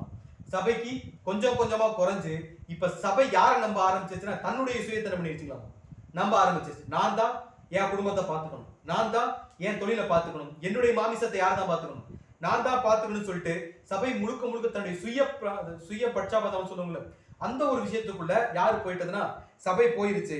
எந்த அளவுக்கு போயிருச்சு அப்படின்னு பார்க்கும்போது தங்களுடைய சுயநலத்தை குறித்து யார்கிட்ட ரீசன் சொல்லிட்டு இருக்கோங்களாமா? கிறிஸ்துவக்கிட்டே ரீசன் சொல்லிட்டு இருக்கோம். சரிதானே? சோ அந்த ஒரு விஷயத்தை பண்ணிட்டு இருக்காங்க. ஆனா கிறிஸ்து கிளியரா சொல்லிட்டார், இதுக்கு என்ன இல்லைங்களா, நம்ம சொல்லக்கூடிய நம்ம நியாயம்னு நினைச்சிட்டு இருக்கக்கூடிய காரணங்கள் அது உண்மையாவே நியாயமானு கேட்டா அது கண்டிப்பா என்ன கிடையாது. சோ அவர் எப்படி சொல்றாருன்னா, யோவான் 15வது அதிகாரம் 22ஆம் வசனம், நான் வந்து அவர்களிடத்தில் போகாதிருந்தேனால் அவர்களுக்குள் என்ன இருக்காதுங்களாமா, பாவம் இராது அப்படின்னு சொல்லிட்டு, இப்பொழுதோ தங்கள் பாவத்தை குறித்து போக்கு சொல்ல அவர்களுக்கு என்ன இல்லைங்களாமா, இடமில்லைங்கிறார். அவர் என்ன சொல்றாருன்னா, நான் வந்து அவங்களுக்கு சத்தியம் எது, பிதாவுடைய தன்மை என்ன, குமாருடைய தன்மை என்ன, அழைக்கப்பட்ட அழைப்பு என்ன, முதலாம் உலகம், 2ஆம் உலகம் சொல்லிட்டு ஏறக்குறைய எல்லா பேசிக் ஸ்டடிஸையும் நான் உங்களுக்கு கத்துக் கொடுக்காம இருந்திருந்தா என்ன இல்லைங்களாமா, பிரச்சனை இல்லை. ஆனா எல்லாத்தையும் என்ன பண்ணியிருக்கேன், கத்துக் கொடுத்திருக்கேன். உண்மையான பிதாவாகிய தேவன் யார், அவருடைய தன்மை, அவருடைய அன்பு, அவருடைய வல்லமை, நீதி, ஞானம் என்ன, எல்லாத்தையும் யார் கத்துக் கொடுத்திருக்கிறது? அவர் கத்துக் கொடுத்திருக்காரு. அவர் நமக்காக செலுத்தின ஈடுபடி, அவர் நம்ம மேல வச்ச அன்பு எல்லாத்தையும் கத்து கொடுத்தும் கூட, நம்ம அழைக்கப்பட்ட அழைப்பு என்ன எல்லாத்தையும் தெரிஞ்சும் கூட நம்ம ரீசன் சொன்னோம் அப்படின்னா அவர் என்ன சொல்லிட்டாங்களாமா? போக்கு சொல்ல நம்ம அவர்கிட்ட ரீசன் சொல்லவே முடியாது. அது நம்ம வேணா நினைச்சிட்டு இருக்கலாம் அது நியாயமான காரணம் தான் அப்படின்னு சொல்லிட்டு நம்ம நினைச்சிட்டு இருக்கலாம். ஆனா கிறிஸ்துவோடைய பார்வை வந்து பார்த்தா நியாயமா இருக்கும்னு ஒரு கேள்வி கேட்டா கண்டிப்பா இருக்கவே இருக்காது. சோ எந்த அளவுக்கு சபை இப்போ ஒரு கண்டிஷன் போயிருச்சு அப்படிங்கும் போது இப்ப இந்த ஒரு ரீசன் சொல்லிருச்சு. என்னன்னா ஏறக்குறைய சபை சொன்ன விஷயம் என்னன்னா, நான் கதவை திறக்க மாட்டேன். சபை சொல்ல வந்த விஷயம் என்னன்னா, நீங்க எவ்வளவு நேரம் தட்டினாலும் என்ன ரீசன் சொன்னாலும் நான் என்ன பண்ண மாட்டேன், கதவை திறக்கிற கண்டிஷன்ல நான் இல்லைன்னு சொல்லிட்டு சபை என்ன பண்ணிருச்சு, சொல்லிருச்சு. கிறிஸ்து கிளம்பி போயிட்டாருன்னு ஒரு கேள்வி கேட்டோம்னா அப்பவுமே கூட கிறிஸ்து தன்னுடைய பிரயாசத்தை பண்ணிட்டு இருக்கிறார். சோ என்ன பண்ற அப்படி பார்க்கும்போது உன்னத பாட்டு 5வது அதிகாரம் 4ஆம் வசனம் வாசிக்கலாம். உன்னத பாட்டு 5:4. என் நேசர் தமது கையை கதவு துவாரத்தின் வழியாய் நீட்டினார், அப்பொழுது என் உள்ளம் அவர் நிமித்தம் பொங்கினது. சோ இவ்வளவு பண்ணியுமே கூட சபைக்கு என்ன பண்ணல, கதவை திறக்கணும் அப்படிங்கிற மைண்ட் இல்ல. தான் இருக்கிற சூழ்நிலையை சபை கிறிஸ்து கிட்ட என்ன பண்ணிட்டு இருக்கு, நியாயப்படுத்திட்டே தான் இருக்கு. சோ கிறிஸ்து இன்னும் தன்னுடைய பிரயாசத்தை அதிகப்படுத்துறார். என்ன பண்ற அப்படின்னு பார்க்கும்போது என் நேசர் தமது கையை கதவு துவாரத்தின் வழியா என்ன பண்றாங்களாம், நீட்டுறார்களாம். அதான் எப்படி சொல்றாங்க, அதான் இந்த சாவி ஹோல்ஸ்னு சொல்லுவாங்கல்ல, சாவி ஹோல்ஸ் மாதிரி இல்ல சின்ன கேப் இருந்துச்சு அப்படின்னா அந்த கேப் வழியா நம்ம அந்த காலத்து டோர்லாம் பார்த்துருப்போம். எப்படி இருக்கும்னா ஒரு கேப் இருக்கும் உள்ள வந்து, இப்பதானே இந்த பூட்டு எல்லாமே, அந்த காலத்துல பூட்டு இருக்காது, ஒரு லாங்கான ஒரு கொக்கி மாதிரி இருக்கும். அந்த கொக்கியை தூக்கி போட்டா இங்க வந்து லாக் ஆயிடும். ஒருவேளை உள்ளுக்குள்ள ஏதாவது நெகட்டிவான இன்சிடென்ட் நடந்துருச்சு அப்படின்னா அந்த கதவை அந்த திறக்கிறதுக்கு வெளியே ஒரு ஹோல்ஸ் இருக்கும், அதுக்குள்ள கை விட்டு இப்படி தூக்கி என்ன பண்ணிக்கலாம், வெளியே போட்டு கதவை ஓபன் பண்ணிக்கலாம்.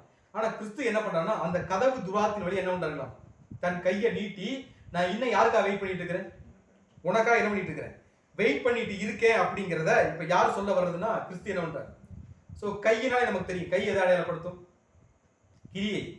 சபையோட கையினா சபை கிறிஸ்துவுக்காக செய்யக்கூடிய காரியங்கள், கிறிஸ்துவுடைய கையினா கிறிஸ்து சபைக்காக செய்யக்கூடிய காரியங்கள். இப்ப கை அப்படின்னாலே சபையில் இருக்கக்கூடிய ஒரு உறுப்பு, ரைட் தானே? கிறிஸ்துவுடைய சரீரத்தில் இருக்கக்கூடிய கை ஒரு உறுப்பு அப்படின்னா இதை எதை அடையாளப்படுத்தும். இப்ப நம்ம எல்லாருமே யார் தான், கிறிஸ்து அப்படிங்கிற சரீரத்துல இணைக்கப்பட்ட ஒவ்வொரு அவயம். இப்ப கிறிஸ்து என்ன பண்றாருன்னா தான் வந்துட்டேன், நான் இன்னும் உங்களுக்காக என்ன பண்ணிட்டு இருக்கேன், வெயிட் பண்ணிட்டு இருக்கேன், உங்களுக்கான அழைப்பு இன்னும் முடியலன்னு சொல்லிட்டு இன்னைக்கு அவருடைய கையின் கிரியையா இருக்கக்கூடிய ஒரு சில சகோதரர்கள் அவருடைய வார்த்தைகளின் மூலமா சபையை தேற்றக்கூடிய நிலைமை எது என்னலாமா அடையாளப்படுத்தும். இன்னும் தெளிவா புரிஞ்சுக்கலாம் அப்படின்னு பார்க்கும்போது வாழக்கூடிய சபை, உயிருடன் இருக்கக்கூடிய, நிறைவேறுதலுக்குள்ள தங்களை முழுவதும் அர்ப்பணிச்ச சபை, நிறைவேற காத்திருக்கக்கூடிய சபைக்கு வழங்கக்கூடிய சத்தியத்தை அடையாளப்படுத்தக்கூடிய ஒரு விஷயமா இருக்கு. ஸோ சின்ன கேப் கிடைச்சாலும் விழுந்து போயிட்டு இருக்கக்கூடிய ஜனங்களை தூக்கி நிறுத்தக்கூடிய காரியங்களை இங்க யார் பண்ணிட்டு இருக்கா, சபை மக்களை என்ன பண்ணிருக்கலாம், கிறிஸ்துடைய சரீரமா இருந்து பண்ணக்கூடிய ஒரு நிலைமையை என்ன பண்ணிருக்கலாமா.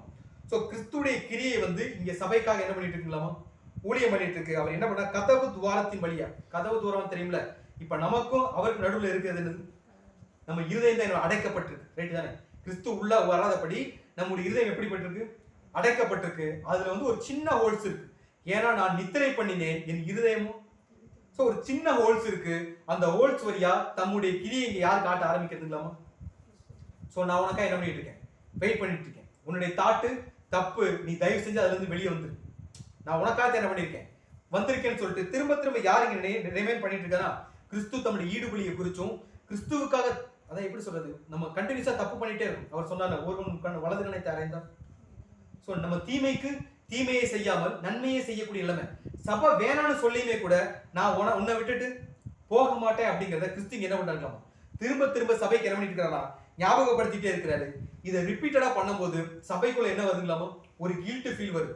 நமக்காக ஒரு மனுஷன் என்ன பண்றாரு, பயங்கர கஷ்டப்படுறார், நமக்காக இவ்வளவு பிரயாசப்படுறார், தன்னுடைய சொந்த எந்த பாவமே இல்லாம தன்னுடைய சொந்த ரத்தத்தை என்ன பண்ணார், நமக்காக பலியா செலுத்தி அந்த ரத்தத்தினால நம்ம என்ன பண்ணிருக்கோம், மீட்கப்பட்டிருக்கோங்கிறத சபை ஒரு கண்டிஷனுக்கு மேல என்ன பண்ணுதுன்னா புரிஞ்சுக்க ஆரம்பிக்கிறாங்க.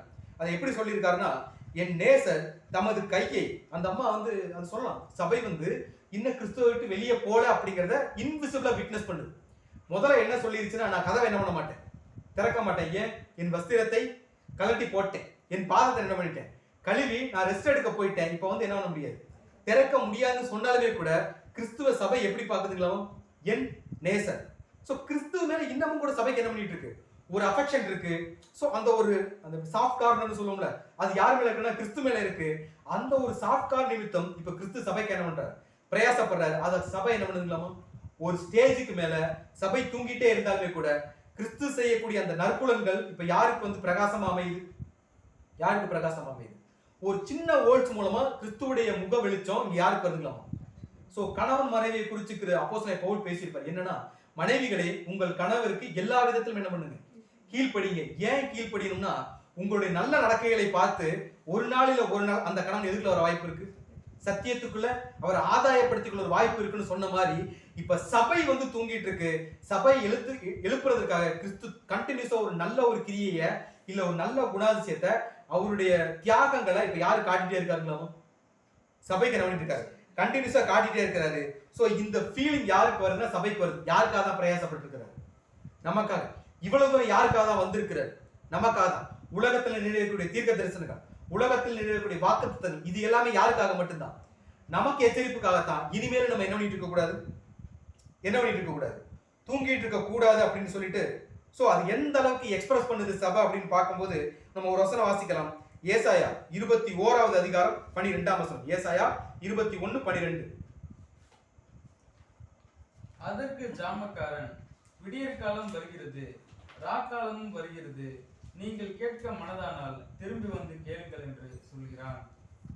சோ இப்ப என்ன சொல்லிட்டாருங்களாமா? இப்ப கிறிஸ்து தட்டி தட்டி பாக்குறாரு, கதவு துவாரத்துல கையெல்லாம் என்ன பண்றாரு? நீட்டுறாரு. ஆனா சபை எந்திரிச்சு கதவை திறந்துச்சுன்னு கேட்டா, பட் சபை ரியலைஸ் பண்ணிருச்சு கதவை திறக்கணும், அவ கூட போகணும் அப்படிங்கிற இன்டென்ஷன் வந்துருச்சு. ஒழிய போயிருச்சான்னு ஒரு கேள்வி கேட்டா இல்ல. அதனாலதான் ஏசாயா என்ன சொல்றாருன்னா, அதற்கு ஜாமக்காரன் யாரு? கடைசி காலத்துல இருக்கக்கூடிய திருச்சபை பிள்ளை. சோ ஜாமக்காரன் விடியற் காலம் என்ன ஆயிடுச்சுங்களாமா? வந்துருச்சு. சோ விடியற் காலம் வருகிறது, ராக்காலம் வருகிறது. ரெண்டு டைமும் ஒரே டைம்ல வந்துட்டு இருக்குங்களா? சபைக்கு விடியற் காலம், சபையை விட்டு வெளியே போறவங்களுக்கு அது இக்கட்டு காலம். நம்ம செப்படையில படிச்சிருக்கோம். அது மப்பும் மந்தாரமான நாள், அப்புறம் இக்கட்டுமான ஒரு நாள். அதே மாதிரி அரணிப்பான நகரங்களுக்கு மத்தியிலே கொத்தாமுகமான, நம்ம நிறைய விஷயங்கள் படிச்சிருக்கோம். சோ அந்த அளவு கர்த்தருடைய நாள் மிகவும் பயங்கரமா இருக்கிறது. சோ அந்த ஒரு டைம், சோ டே டைமும் வருது, சேம் டைம் என்ன வருதுங்களா? நைட் டைமும் வருது. இப்ப நம்ம எந்த டைம்ல எல்லாம் வாழ்றோங்கிறது யாரும் முடிவு பண்ணி ஆகணும்? நம்ம டே டைம்ல வாழணுமா இல்ல நைட் டைம்ல போய் மாட்டிக்கணுமாங்கிறது யாரும் முடிவு பண்ணலாம்? சோ என்ன சொல்றாரு ஜாமக்காரன்? விடியற் காலம் வருகிறது, ராக்காலமும் வருகிறது, நீங்கள் கேட்க மனதா இருந்தால் என்ன பண்ணுங்க? மனதானால் திரும்ப வந்து கேளுங்கள். எப்படி வந்து? சோ நீங்க ஒரு எப்படி சொல்லிட்டோம், கிறிஸ்துவை விட்டு மனதால ரொம்ப தூரமா போயிட்டீங்க, மறுபடியும் இந்த ரட்சிப்புல வரணும்னு ஆசை இருந்துச்சு அப்படின்னா நீங்க திரும்பி யார்கிட்ட வந்துருங்க? கிறிஸ்துவ கிட்ட வந்து கேளுங்க. அதுக்கான வழி யார் சொல்லுவா? ஏன் அவர் சொல்லுவார் அப்படின்னு சொல்லியிருப்பார், நானே வழியும் நானே சத்தியமும் நானே ஜீவனுமா இருக்கிறேன். அவரை இல்லாம நமக்கு என்ன பண்ண முடியாது. சோ இவர் தட்டி எல்லா எஃபோர்ட்டும் சபைக்காக பண்ணிட்டாரு. சபை என்ன பண்ணல? கேட்கல. இப்ப சபை என்ன ஆயிடுச்சுங்களாமா? இப்பதான் திறக்கலாமா வேண்டாமா அப்படி ஒரு மைண்டுக்குள்ள சபை வந்திருக்கு. கதவை திறக்கலாம் நினைச்சிட்டு எந்திரிச்சு வரும்போது எங்க என்ன சம்பவம் நடக்குதுன்னா அப்படியே வாசிக்கலாம். உன்னத பாட்டு 5வது அதிகாரம் 5ஆம் வசனம். என் நேசருக்கு கதவை திறக்க நான் எழுந்தேன், பூட்டின கைப்பிடிகள் மேல்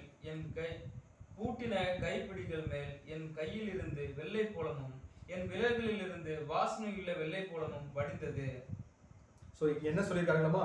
என் நேசருக்கு என்ன பண்ணிட்டேன். சோ இந்த அம்மா ஒரு வழியா முடிவு பண்ணி நம்ம யார் கூட போயிடுவோம்? அவர்தான் நம்ம நேசர். நம்ம அவருக்கு தான் புறாவாவும் சகோதரியாவும் மனவாட்டியா நினைப்போம், அழைக்கப்பட்டிருப்போம். சோ கதவை என்ன பண்ணிடுவோம்? ஏன் நமக்காக அவர் என்ன பண்ணிருக்காரு? பயங்கரமான எஃபோர்ட் எடுத்திருக்காரு, பயங்கரமா பிரயாசப்பட்டிருக்காரு. அதாவது நைட்ல பெய்கிற பனிகளையும் இரவில் தூரலை நனைஞ்சு நமக்காக கஷ்டப்பட்டிருக்காங்க. சபையை ரியலைஸ் பண்ணி இப்ப டைம் எடுத்துட்டு போய் சபை என்ன பண்ணுதுங்களாமோ? கதவை என்ன பண்ணுது? திறக்குது. என்ன பண்ணுதுன்னா, என் நேசருக்கு கதவை திறக்க நான் எழுந்தேன். இப்பதான் சபை என்ன பண்ணுது? கதவை திறக்கலாம் சொல்லிட்டு எழுந்திருக்குது. பூட்டின கைப்பிடிகளின் மேல் கதவை என்ன பண்ணிருக்கீங்களா? பூட்டிதான். கதவை என்ன பண்ணல? திறக்கல. பட் அந்த கைப்பிடி மேல் அந்த இன்னர் லாக் இருக்குல்ல, லாக்கிங் சிஸ்டம், அவர் கை வச்ச இடத்துல, யார் கை வச்ச இடத்துல? கிறிஸ்து கை வச்ச இடத்துல இருந்து என்ன வடிதுங்களாமா? பூட்டிய கைப்பிடிகளின் மேல் என் கைகளில் இருந்து வெள்ளை போலமும் என் விரல்களில் இருந்து வாசனையுள்ள வெள்ளை போலம் என்ன பண்ணுங்களாம்? சோ நேசர் நமக்கு தெரியும் யாரு? ஆண்டவராகிய இயேசு கிறிஸ்து இல்ல உயிர் தெழுந்த சபை. இந்த டைம்ல என்ன ரைட் தானே? சோ இவர்கள் வந்து கிறிஸ்து என்ன பண்றாருன்னா இப்ப அந்த கைப்பிடியை வச்சு திறக்க ட்ரை பண்ணார். ஏன்னா இருக்கிறது என்னது? ஒரு சின்ன ஹோல்ஸ் தான். சோ அந்த கதவை முழுசா திறக்கிற அந்த கெப்பாசிட்டி யாருக்கு மட்டும்தான் இருக்கு? கிறிஸ்துவுக்கு மட்டும்தான் இருக்கா? சபைய கதவை வந்து உள்பக்கமா லாக் போட்டோம் அப்படின்னா அந்த கதவை யாரெல்லாம் திறக்க முடியும்? வெளியே இருந்து திறக்கிறதுக்கு என்ன பண்ணலாம்? ட்ரை வேணா பண்ணலாம். ஆனா கதவை திறக்கணும்னா யாரால மட்டும்தான் முடியும். ஸோ இவர் ட்ரை பண்ணப்ப அந்த அந்த கதவோட கைப்பிடியில என்ன வாசனை இருந்துச்சுங்களாமோ?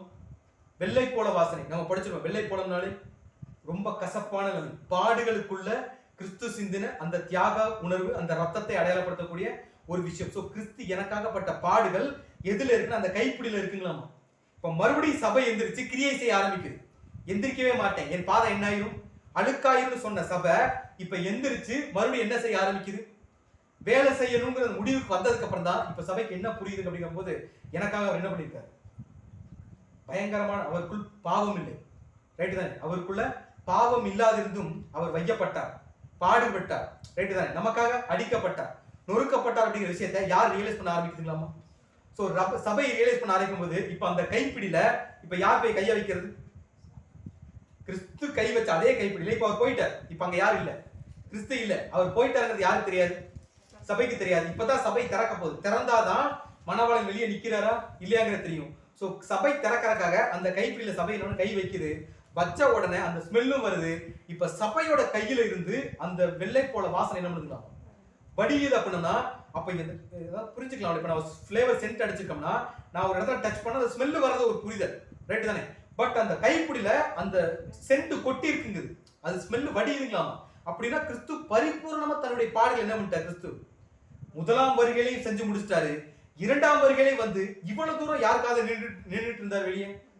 சபை எந்திரிச்சு வந்து கதவை திறந்து சொல்லிட்டு கடைசி கட்ட முயற்சி வரைக்கும் யார் பண்ணிட்டதுன்னு அதாவது என்ன ஓவர்ஃப்ளோ ஆகிற மாதிரி அவர் மேல கூடிய வாசனை நம்ம முதலாம் வருகையில் படிச்ச கூட உமது மேல அந்த பரிமள தைலத்துடைய வாசனை என்ன பண்ணுது உங்க மேல வருதுன்னு சொல்லியிருக்கோம்ல அந்த அம்மா. ஸோ அந்த மாதிரி அந்த வாசனை சபையோட கையில ஒற்ற அளவுக்கு யார் தம்முடைய வேலை செஞ்சிருக்கிறதுலாமா? கிறிஸ்து. ஸோ முதலாம் வருகையிலையும் சபைக்காக பிரயாசப்பட்டது யாருன்னா ஆண்டவராகிய இயேசு கிறிஸ்து. ஸோ இரண்டாவது வருகையிலையும் சபை தன்னை விட்டு போயிடக்கூடாதுன்னு அதிகமா பிரயாசப்பட்ட ஒரு கேரக்டர் யாருன்னா ஆண்டவராகிய இயேசு கிறிஸ்து. ஸோ இப்போ என்ன பண்ணுது அந்த அம்மா என்ன பண்றாங்க? கதவை திறக்கிறாங்க. கதவை திறக்கிறாங்க நமக்கு நல்லாவே தெரியும். இருதயத்தை ஓப்பன் பண்றது. மகனே உன் இருதயத்தை எனக்கு தா. ஸோ இப்போ இந்த அம்மா தன்னுடைய இருதயத்தை எடுத்து யார்கிட்ட கொடுக்க ரெடி ஆயிட்டாங்க? கிறிஸ்துவ கிட்ட கொடுக்க ரெடி ஆயிட்டு இப்போ என்ன பண்றாங்களாம்? ஸோ கதவை திறக்கிறாங்க அப்படின்னாலே உலக வாழ்க்கையில விட்டுட்டு மறுபடியும் எந்திரிச்சு இப்ப யாருடைய வாழ்க்கையில போக ஆரம்பிக்கிறாங்க? கிறிஸ்துவுக்குரிய அந்த ஜீவியத்தில் நடக்க இங்க யார் ஆரம்பிக்குதுன்னா சபை ஆரம்பிக்குது. ஆரம்பிச்சு வெளியே போய் பார்த்தா அங்க யார் இல்லைங்களா? சோ இந்த நிலைமைக்கு நம்ம வந்தா மட்டும்தான் நமக்கு ஒரு ரட்சிப்பு அப்படிங்கிற விஷயமே வர ஆரம்பிக்கும். சோ எப்படி அப்படின்னு பார்க்கும்போது ஒரு தீர்க்கதரிசனம் வாசிக்கலாம். ஏசாயா 53வது அதிகாரம் 5ஆம் வசனம். ஏசாயா 53:5. நம்முடைய மீறுதல்கள் நிமித்தம் அவர் காயப்பட்டு நம்முடைய அக்கிரமங்கள் நிமித்தம் அவர் நொறுக்கப்பட்டார். நமக்கு சமாதானத்தை உண்டு பண்ணும் ஆக்கினை அவர் மேல் வந்தது. அவருடைய தழும்புகளால் குணமாகிறோம். எப்படி குணமாகிறோம்? அவருடைய தழும்புகளால் நம்ம. சோ சபை இங்க அந்த கையில வடிஞ்ச இந்த வெள்ளை போலம் அப்படிங்கிறது சபை இப்பதான் என்ன பண்ணுது? புரிஞ்சுக்குது. நான் அவருடைய மீறுதலாக தான் என்ன பண்ணேன், சாரி நம்முடைய மீறுதலின் நிமித்தம் அவர் காயப்பட்டார். எனக்காகத்தான் சபை ரியலைஸ் பண்ணுது. அந்த கையில் அந்த வெள்ளை போல வாசனை வடியும் போதே இந்த பாடல்கள் யாருக்காக தான் பட்டது? எனக்காக தான் பட்ட. இந்த வெள்ளை போலத்தோட கசப்பை அவர் யாருக்காக தான் அனுபவிச்சார்? எனக்கா. சோ நம்முடைய மீறுதல் நிமித்தம் அவர் காயப்பட்டு நம்முடைய அக்கிரம நிமித்தம் அவர் நொறுக்கப்பட்டார். நமக்கு சமாதானத்தை உண்டு பண்ணும் ஆக்கினை எழுதுக்கலாமா? நான் எந்திரிக்கணுங்கிறதுக்காக பணியில யார் நனைஞ்சிருக்கிறது? அந்த தூரலோட அந்த பணியோட இதுல யார் நனைஞ்சிருக்காங்க? அவர் நனைஞ்சிருக்கார். சோ நமக்கு சமாதானத்தை உண்டு பண்ணும் ஆக்கினை அவர் மேல் வந்தது. அவருடைய தழும்புகளால் தான் இப்ப என்ன பண்ணிட்டு இருக்கோம்? நம்ம என்ன பண்ணிட்டு இருக்கோமா? குணமாயிட்டு இருக்கோங்கிறத இப்ப சபை என்ன பண்ணிருச்சுங்களாமா? புரிஞ்சிருச்சு. இப்ப சபை வெளியே வந்து பாக்குது, அங்க யாரும் இல்ல, யாரும் இல்ல. சோ வாசிக்கலாம். உன்னத பாட்டு 5வது அதிகாரம் 6ஆம் வசனம். என் நேசருக்கு கதவை திறந்தேன், என் நேசரோ இல்லை, போய்விட்டார். அவர் சொன்ன வார்த்தையால் என் ஆத்துமா சோர்ந்து போயிற்று. அவரை தேடினேன், அவரை காணவில்லை. அவரை கூப்பிட்டேன், அவர் எனக்கு மறு உத்தரவு கொடுக்கவில்லை. சோ சபை இங்க என்ன சொல்லுது அப்படின்னு பார்க்கும்போது, என் நேசருக்கு நான் என்ன பண்ணேன்? ஒரு வழியா யோசிச்சு சிந்திச்சு முடிவு எடுத்துட்டு இப்ப என்ன பண்ணிருச்சு சபை வந்து கதவை திறந்துட்டாங்க. ஆனா வெளியே யாரும் இல்லை, யாரும் இல்லை. இப்ப ஏசாயால படிச்சோம்ல, நமக்காக ஒருத்தர் கஷ்டப்பட்டார், நமக்காக ஒருத்தர் பாடுபட்டு அவருடைய தழும்புகளை நம்ம என்ன பண்ணிருக்கோம்? குணமாயிருக்கும் அப்படிங்கறது இப்ப சபை என்ன பண்ணிருச்சு? புரிஞ்சுக்குச்சு. இனிமேல் இந்த உலக வாழ்க்கை எனக்கு என்ன வேண்டாம், தேவையில்லை. அவர் கூட போய் வாழ்றதா வாழ்க்கைன்னு சபை முடிவு பண்ண உடனே போய் கதவை திறந்தா அங்க யாரும் இல்லைங்க. ஸோ உலகத்துல மனுஷனுடைய மைண்ட் செட் இருக்குல்ல, அதை குறித்து ஒரு உளவியல் உண்மை ஒன்று சொல்லுவாங்க. என்ன சொல்லுவாங்க அப்படின்னு பார்க்கும்போது, ஒரு ஸ்டோரி நம்ம படிச்சிருப்போம். என்னன்னா, வைரத்தை தேடி போற ஒரு நபருடைய கதை. ஒரு நபர் வந்து ஒரு வீட்டுல இருக்கிறாரு, அவருக்கு ஒரு தகவல் கிடைக்குது, ஒரு ஆராய்ச்சியாளர் வச்சுக்கோமே, இந்த இடத்துல இத்தனை அடி தோண்டுனா உங்களுக்கு நிறைய வைரம் கிடைக்கும் அப்படின்னு சொல்றாங்க. ஸோ அது கண்டுபிடிச்சு அது உறுதியான தகவல் தான் முடிவு பண்ணதுக்கு அப்புறம் அந்த நபர் என்ன பண்ண ஆரம்பிப்பார்? அந்த இடத்த நம்ம என்ன பண்ணுவோம், இந்த இடத்துக்குள்ள மண்ணு கடியில வயிறு இருக்குன்னு என்ன பண்ணுவோம், தோண்ட ஆரம்பிப்போம். இந்த மனுஷன் தோண்ட ஆரம்பிக்கிற, 1 அடி தோன்ற, 10 அடி, 100 அடி, இப்படியே தோண்டி 1 மாசம் தோன்றாரு, 10 மாசம் தோன்றாரு, 1 வருஷம் தோண்டி முடிச்சிட்டாரு. இப்ப என்ன கிடைக்கல? வைரம் கிடைக்கல.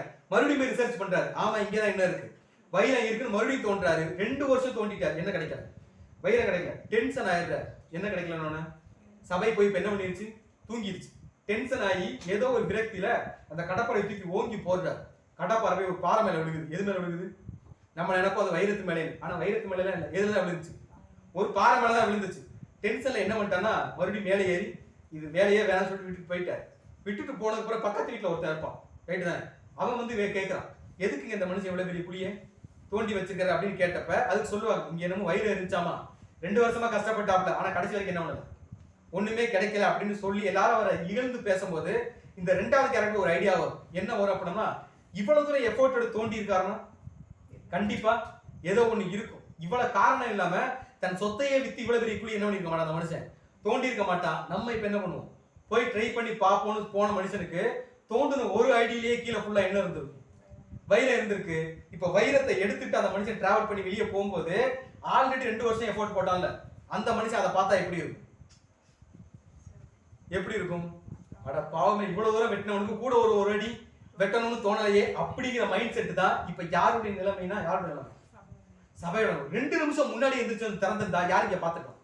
கிறிஸ்துவ பார்த்திருக்கலாம். ஆனா என்னுடைய அலட்சியம், என்னுடைய அஜாக்கிரதையினால நான் இப்ப எதை இழந்துட்டேன்? இப்ப இந்த மைண்ட் செட்ல சபை எப்படி யோசிச்சிருக்கும்? சபை எப்படி யோசிச்சிருக்கும்? இப்ப சபைக்கு பயங்கரமான ஒரு தவிப்பு, பயங்கரமான ஒரு பாடு, பயங்கரமான ஒரு ஏக்கம், மறுபடியும் சபைக்குள்ள ஒரு அன்பு என்ன பண்ணுங்களாமா பொங்கி வருது. யாரை பார்த்தே ஆகணும்? சோ அந்த 6ஆம் வசனத்தை மறுபடியும் வாசிக்கலாம். உன்னத பாட்டு 5ஆம் அதிகாரம் 6ஆம் வசனம் வாசிக்கும் போது, என் நேசருக்கு நான் என்ன பண்ணிட்டேன், கதவை திறந்தேன், என் நேசரோ இல்ல. அந்த அம்மா சொல்ற வசனம் புரியுதுங்களா? என் நேசரோ. சோ நான் யாரை அதிகமா நேசிச்சனோ, யாருக்கு அதிகமா எதிர்பார்த்து காத்திருந்தனோ, யாருடைய வருகையை நான் அதிகமா ஆசைப்பட்டனோ, அவர் இப்ப வந்து நின்றுட்டு இருந்தாரு. ஆனா தட்டினப்ப என்ன பண்ணுது, திறக்கல. ஆனா இப்ப நான் திறக்கிறேன், அவர் என்ன இல்லை. சோ என் நேசரோ இல்லை, அவர் என்ன ஆயிட்டாங்களாமா, போய்விட்டார். அவர் போயிட்டாருங்கிறது இப்ப யாருக்கு, இப்பதான் யாருக்கு தெரியும்? நம்ம 10 கன்னிகள் சப்ஜெக்ட் எல்லாம் படிச்சிருப்போங்க. கடைசி வரைக்கும் அந்த அம்மாவுக்கு அந்த கதவை என்ன பண்ணப்படாது, திறக்கப்படவே. நம்ம முதலே சொன்னோம், இந்த வசனம் எப்படி திரள் கூட்டத்துக்கு அப்ளை ஆகாதுன்னா, நீ வரக்கூடிய காரியங்களை பார்த்தோம்னா அதுக்கப்புறம் சபை யார் அப்படி கண்டுபிடிச்சிரும், நேசரை கண்டுபிடிச்சு போய் சேர்ந்துடும். சோ இந்த வசனம்ல எதை அடையாளப்படுத்தும்னா, சபை சபையா ஆக முயற்சி செஞ்சுட்டு இருக்கும்போது வரக்கூடிய ஒரு சில ட்ரபிள்களை அடையாளப்படுத்தக்கூடிய ஒரு சில விஷயமா இருக்கு. சோ நம்ம பின்னாடி அதை பார்க்கலாம். சோ இப்ப என்னன்னா, அவர் என்ன பண்ணிட்டாரு, அவர் என்ன பண்ணிட்டார், போயிட்டார். சோ சபை கதவை திறக்கும்போது வெளியே யாரு இல்ல, கிறிஸ்து இல்ல. சோ என்ன சொல்றதுன்னா, அவர் சொன்ன வார்த்தையால் என் ஆத்மா என்ன ஆச்சுங்களா.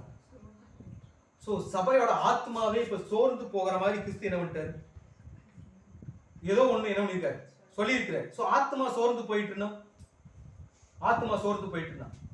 இதுக்கு முன்னாடி சபை டயர்டா தான் இருந்துச்சு.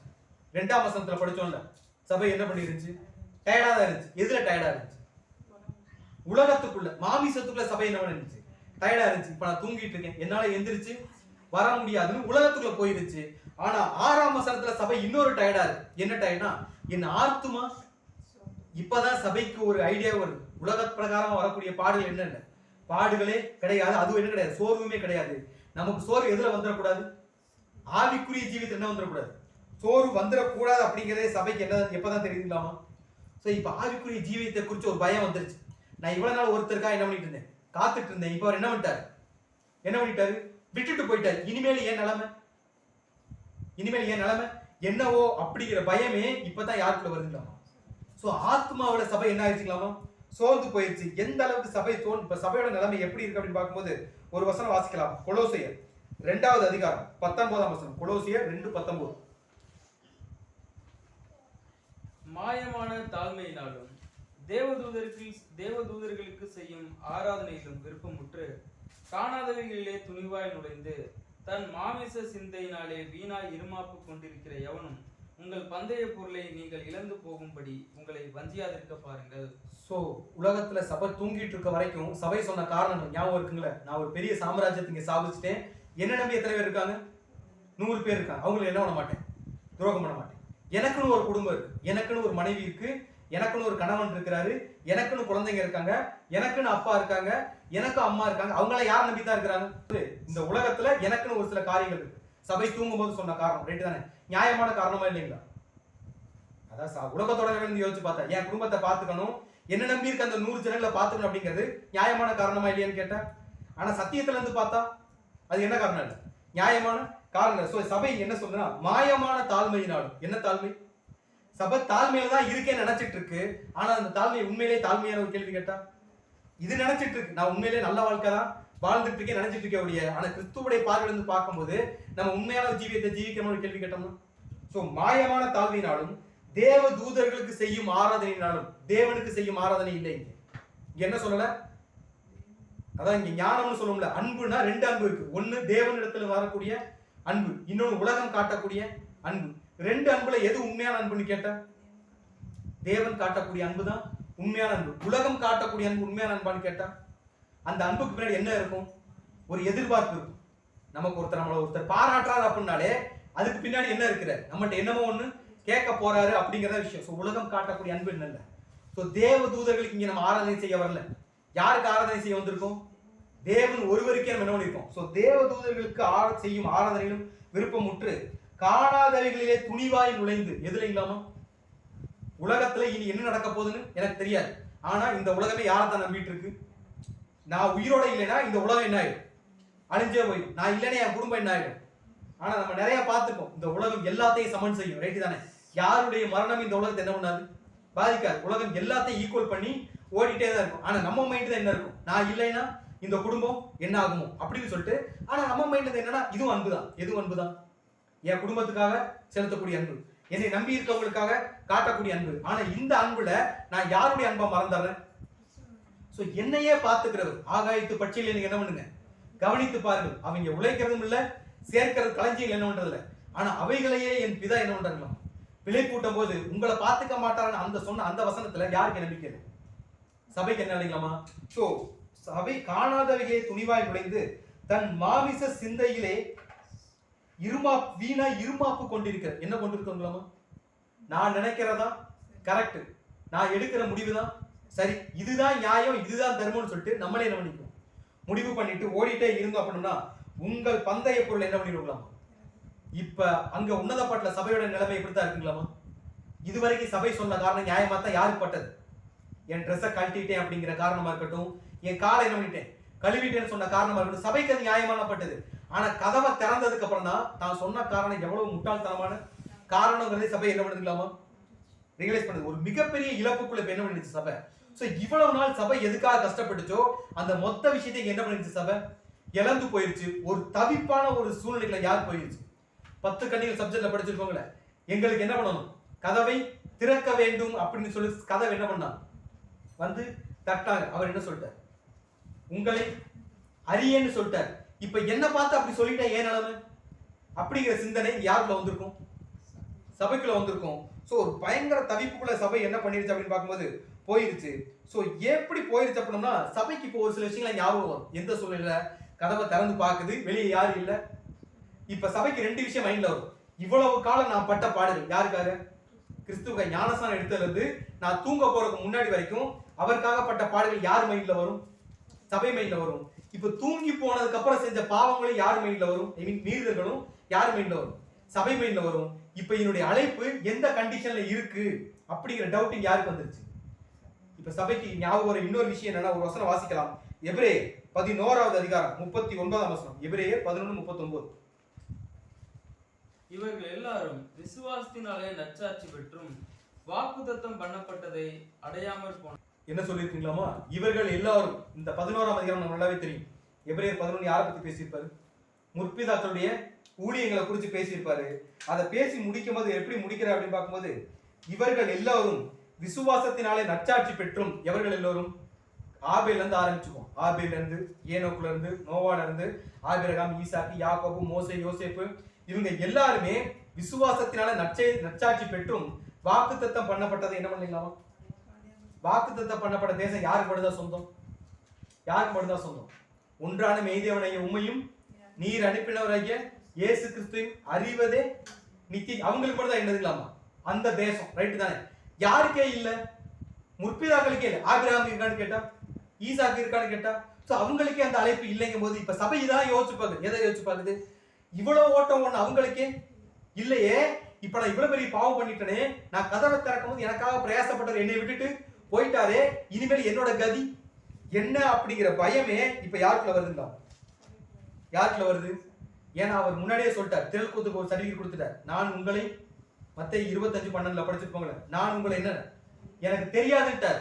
இப்ப நம்மளை பார்த்தும் தெரியாதுன்னு சொல்லிட்டா, இப்ப நம்மளை பார்த்தும் தெரியாதுன்னு சொல்லிட்டா, நமக்கு நல்லாவே தெரியும். உன்னத பாட்டுல இந்த வசனத்தை பேசிட்டு இருக்க சபையா திரள் கூட்டம்னு கேட்டா, சபை தான் பேசிட்டு இருக்கு. சோ சபை தான் பேசிட்டு இருக்கு. ஆனா சபைக்கு எதெல்லாம் ஞாபகம் வருதுன்னா, திரள் கூட்டத்துக்காக சொன்ன விஷயங்கள் சபைக்கு என்ன பண்ணுது? ஞாபகத்துக்கு வருது. இப்ப சபைக்கு ஒரு கன்ஃபியூஷன், நான் சபையா திரள் கூட்டம் ஆயிரணும் அப்படிங்கிற ஒரு பயம் இங்க யாருக்குள்ள வந்துருச்சுங்களா? யாருக்குள்ள வந்துருச்சு? சோ சபை இப்ப கம்பேர் பண்ணி பார்க்குது. யாரு கூடனா எப்படி கம்பேர் பண்ண போகுது? ஒரு வசனம் வாசிக்கலாம். எரேமியா 2வது அதிகாரம் 31, 32. சந்ததியாரே, நீங்கள் கர்த்தருடைய வார்த்தை என்ன பண்ணுங்க? சிந்தித்து பாருங்கள். நான் இஸ்ரவேலுக்கு வனாந்தரமும் காரிருளான பூமியுமாய் இருந்தேனோ, பின்னை ஏன் என் ஜனங்கள் நாங்களே எஜமான்கள், இனி உம்மிடத்தில் நாங்கள் வருவதில்லை என்று என்னன்றாங்களாமா?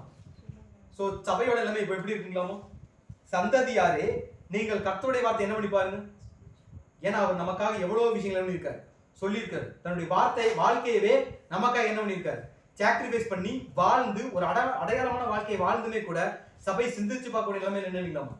இல்ல. சோ என்ன சொல்றாருன்னா, சபைக்கு ஒரு பர்டிகுலர் டைம் வரைக்கும் கிறிஸ்து எப்படி இருந்தார் அப்படின்னு பார்க்கும்போது, நான் இஸ்ரவேலுக்கு வனாந்திரமும் காரிருளுமான பூமியுமாய், நான் அவங்களுக்கு ஒரு எப்படின்னா ஒரு பிளசண்டான ஒரு இடமா இருந்தேன். ஆனா அவங்களுடைய பார்வை எங்களை எப்படி தான் பார்த்திருக்காங்க? நான் எவ்வளவு நல்லது பண்ணாலும் அவங்க கண்ணுக்கு என்ன தெரியல, அது தெரியவே இல்லை அப்படின்னு சொல்லிட்டு அவங்க என்ன சொன்னாங்க அப்படின்னு பார்க்கும்போது, நாங்களே எஜமான்கள். நான் என்ன சொல்றாங்களாமா? நாங்க தான் ராஜா, எங்களுக்கு என்ன தேவையில்லை, இன்னொரு ராஜா தேவையில்லை. சோ நாங்களே எஜமான்கள், இனி உம்மிடத்தில் நாங்கள் வருவதில்லை என்று நான் ட்ரெஸ்ஸை கழட்டி போட்டேன், என் வஸ்திரத்தை கழட்டி போட்டேன், என் காலை என்ன பண்ணிட்டேன், கழுவிட்டேன். இனிமேல் நான் உங்க இடத்துல என் வாழ்க்கை யார் பார்த்துக்கிறது? நானே பார்த்துக்குவேன் சபை சொல்லிருச்சுங்களாமா? சொன்னதுக்கு அப்புறம் இப்ப கிறிஸ்து சொன்ன வார்த்தை என்னன்னு பார்க்கும்போது, ஒரு பெண் தன் ஆபரணத்தையும் ஒரு மணவாட்டி தன் ஆடையையும் மறப்பாளோ அப்படின்னு ஆரம்பிக்கிறார். ஆனா சபை என்ன பண்ணிருச்சுங்களாமா? என் ஜனங்களோ எண்ணி முடியாத நாட்களாய் என்ன என்ன பண்ணிட்டாங்க, மறந்துட்டாங்க. ஒரு டைம் வரைக்கும் ஞானஸ்தானம் எடுத்து ஒரு டைம் வரைக்கும் தேவனுக்கு பிரியமான காரியங்களை மட்டும்தான். ஒரு பெய் பேசணும்னா கூட மனசு என்ன பண்ணும், உறுத்தும். ஒருத்தரை பத்தி குறை சொல்லணும்னா கூட மனசு என்ன பண்ணும், உறுத்தும். ஆனா ஒரு டயத்துக்கு அப்புறம் ஒரு தப்பு பண்ண ஆரம்பிப்போம், 2 தப்பு பண்ணுவோம், 3 தப்பு பண்ணுவோம். அப்புறம் தப்பு பண்றதே நித்திரை மயக்கமா போயிடும். அந்த கண்டிஷனுக்கு போயிட்டு எப்படி சொல்றாருன்னா, ஒரு மணவாட்டி தன் ஆடையையும் தன்னுடைய ஆபரணங்களை என்ன பண்ணுவா, மறக்க மாட்டா. ஆனா என் ஜனங்கள் எத்தனை நாளா, அநேக நாளை. எப்படி சொல்றாங்கன்னா, கிறிஸ்துவுக்காக படக்கூடிய பாடுகளையும் கிறிஸ்துவுக்காக செய்யக்கூடிய ஊழியங்களையும் என் பாதங்களை நான் இனி எப்படி அழுக்காக்குவேன்னு சொல்ற நிலைமைக்கு யார் போயிட்டது? சோ சபை இப்ப ஏறக்குறைய எங்கே போயிருச்சுங்களாமா? உலகத்துக்குள்ள போயிருச்சு. தன்னுடைய பாடுகளை குறித்து கிறிஸ்து என்ன பண்றார், சொல்லி காட்டுறார். இனிமேல் என்ன பண்ணுங்க, தயவு செஞ்சு என்ன பண்ணுங்க, சிந்திச்சு பாருங்க. நீங்க எந்த நிலைமையில இருக்கிறீங்க அப்படிங்கறத நீங்க என்ன பண்ணுங்க, சிந்திச்சு பாருங்க அப்படிங்கறத இன்னொரு வசனோட வாசிக்கலாம். ஓசியா தீர்க்கதரிசன புஸ்தகம் 11வது அதிகாரம் 7ஆம் வசனம். ஓசியா 11:7. என் ஜனங்கள் என்னை விட்டு விலகுகிற மாறுபாட்டை பற்றி கொண்டிருக்கிறார்கள். அவர்களை உன்னதமானவரிடத்தில் வரவழைத்தாலும் ஒருவனும் எழும்புகிறதில்லை. ஜனங்கள் என்ன கண்டிஷன்ல இருக்கிறாங்க? என்ன கண்டிஷன்ல? என் ஜனங்கள் என்னை விட்டு விலகுகிற எதை பற்றிட்டு இருக்காங்களாமா? மாறுபாட்டை. அதாவது கிறிஸ்து சொன்ன வழி ஒண்ணு, நம்ம போற வழி வேற ஒண்ணு. ஆனா நம்மள என்ன நினைச்சிட்டு இருக்கோம், நம்ம போற வழிதான் கரெக்ட், இந்த வழிதான் திருச்சபைக்கு போற வழி, இந்த வழிதான் கிறிஸ்து போன வழின்னு சொல்லிட்டு நம்மளே நியாயப்படுத்திட்டு நம்ம எங்க போயிட்டு இருக்கிறோம், ஒரு வழியில. சோ என் ஜனங்களோ என்னை விட்டு விலகுகிற மாறுபாட்டை பற்றி கொண்டிருக்கிறார்கள். பற்றினா அதை புடிச்சுக்கிட்டு ஈர்ப்போட அதை முழுசும் நம்பி இதுதான் சரியான வழின்னு யார் நம்பிட்டு இருக்கிறது. சோ அவர்களை உன்னதமானவரிடத்தில் வரவழைத்தாலும் ஒருவனும் என்ன பண்றது இல்ல. சோ அவரே வந்து கூப்பிட்டாலும் கூட இங்க எதுக்கு ரெடியா இல்லை, நம்ம எந்திக்கிறதுக்கு என்ன பண்ணிடலாமா, ரெடியா இல்லை. சோ நம்ம எந்திரிக்காததுக்கு அப்புறம் தான் கிறிஸ்து தம்முடைய ஈடுபலியை கூட என்ன பண்ற நமக்கு ஞாபகப்படுத்துற. நான் உங்களுக்காக என்ன பண்ணேன், இவ்வளவு கஷ்டப்பட்டேன், உங்களுக்காக தான் பாடுபட்டேன், தயவு செஞ்சு என்ன பண்ணிருங்க இந்த அழைப்பை இழந்து போயிடாதீங்க. நீங்க ரொம்ப எஃபோர்ட் எடுத்து இவ்வளவு தூரம் என்ன பண்ணிட்டீங்க, ஓடி வந்துட்டீங்க, கொஞ்சம் தூரம் வெளியே போயிட்டீங்க. ஆனா தயவு செஞ்சு என்ன பண்ணிருங்க, மறுபடியும் என் மகனை உன் இருதயத்தை என்ன பண்ணு எனக்கு தா. ஏன்னா இருதயமும் மகா திருக்குள்ளதும் கேடுள்ளதுமா இருக்கு. நீங்க என்ன பண்ணிருங்க, ஃபர்ஸ்ட் என்ன பண்ணிருங்க. ஆனா சபை எதுக்கு ரெடியா இல்லை? ஏன் அவர் தம்முடைய ஈடுபலியை ஞாபகப்படுத்துறாரு? அவருடைய ஈடுபலியை கடைசி வரைக்கும் ஏன் நம்மளை ஞாபகப்படுத்துறாருன்னா, அந்த ஈடுபலியை மறந்தா நமக்கு என்ன கிடைக்கும் அப்படிங்கறத கிறிஸ்து இன்விசிபிளா இங்க சொல்ல யாரு ட்ரை பண்றாரு? சபைக்கு ஒரு எச்சரிப்பா சொல்றாரு. என்ன கிடைக்கும் அப்படின்னு பார்க்கும்போது ஒரு வசனம் வாசிக்கலாம். எபிரேயர் 10வது அதிகாரம் 29ஆம் வசனம். தேவனுடைய குமாரனை காலின் கீழ் மிதித்து தன்னை பரிசுத்தம் செய்த உடன்படிக்கையின் ரத்தத்தை அசுத்தம் என்று எண்ணி கிருபையின் ஆவியை நிந்திக்கிறவன் எவ்வளவு கொடிதான ஆக்கினைக்கு பாத்திரவனாய் இருப்பான் என்பதை யோசித்து பாருங்கள். சோ கிறிஸ்து இவ்வளவு விஷயத்தை சொல்றதுக்கான காரணம் என்ன அப்படின்னு பார்க்கும்போது, நம்ம பண்றது என்ன தப்பு பண்ணிட்டு இருக்கோங்களாமா? உலக ஜனங்கள் பண்ணக்கூடிய பாவம் வேற, திருச்சபைக்காக அழைக்கப்பட்ட பிள்ளைகள் பண்ணக்கூடிய பாவம் ரெண்டையும் ஒரு தராசுல வச்சோம் அப்படின்னா, அவங்க 100 பொய் சொல்றாங்கன்னு வச்சுக்கோமே, உலகத்தார் வந்து 100 பொய் சொல்றாங்க, சபை வந்து ஒரே ஒரு பொய் தான் சொல்லுது. ஆனா தராசுல வச்சா எந்த பக்கம் வெயிட் ஜாஸ்தியா இருக்கு?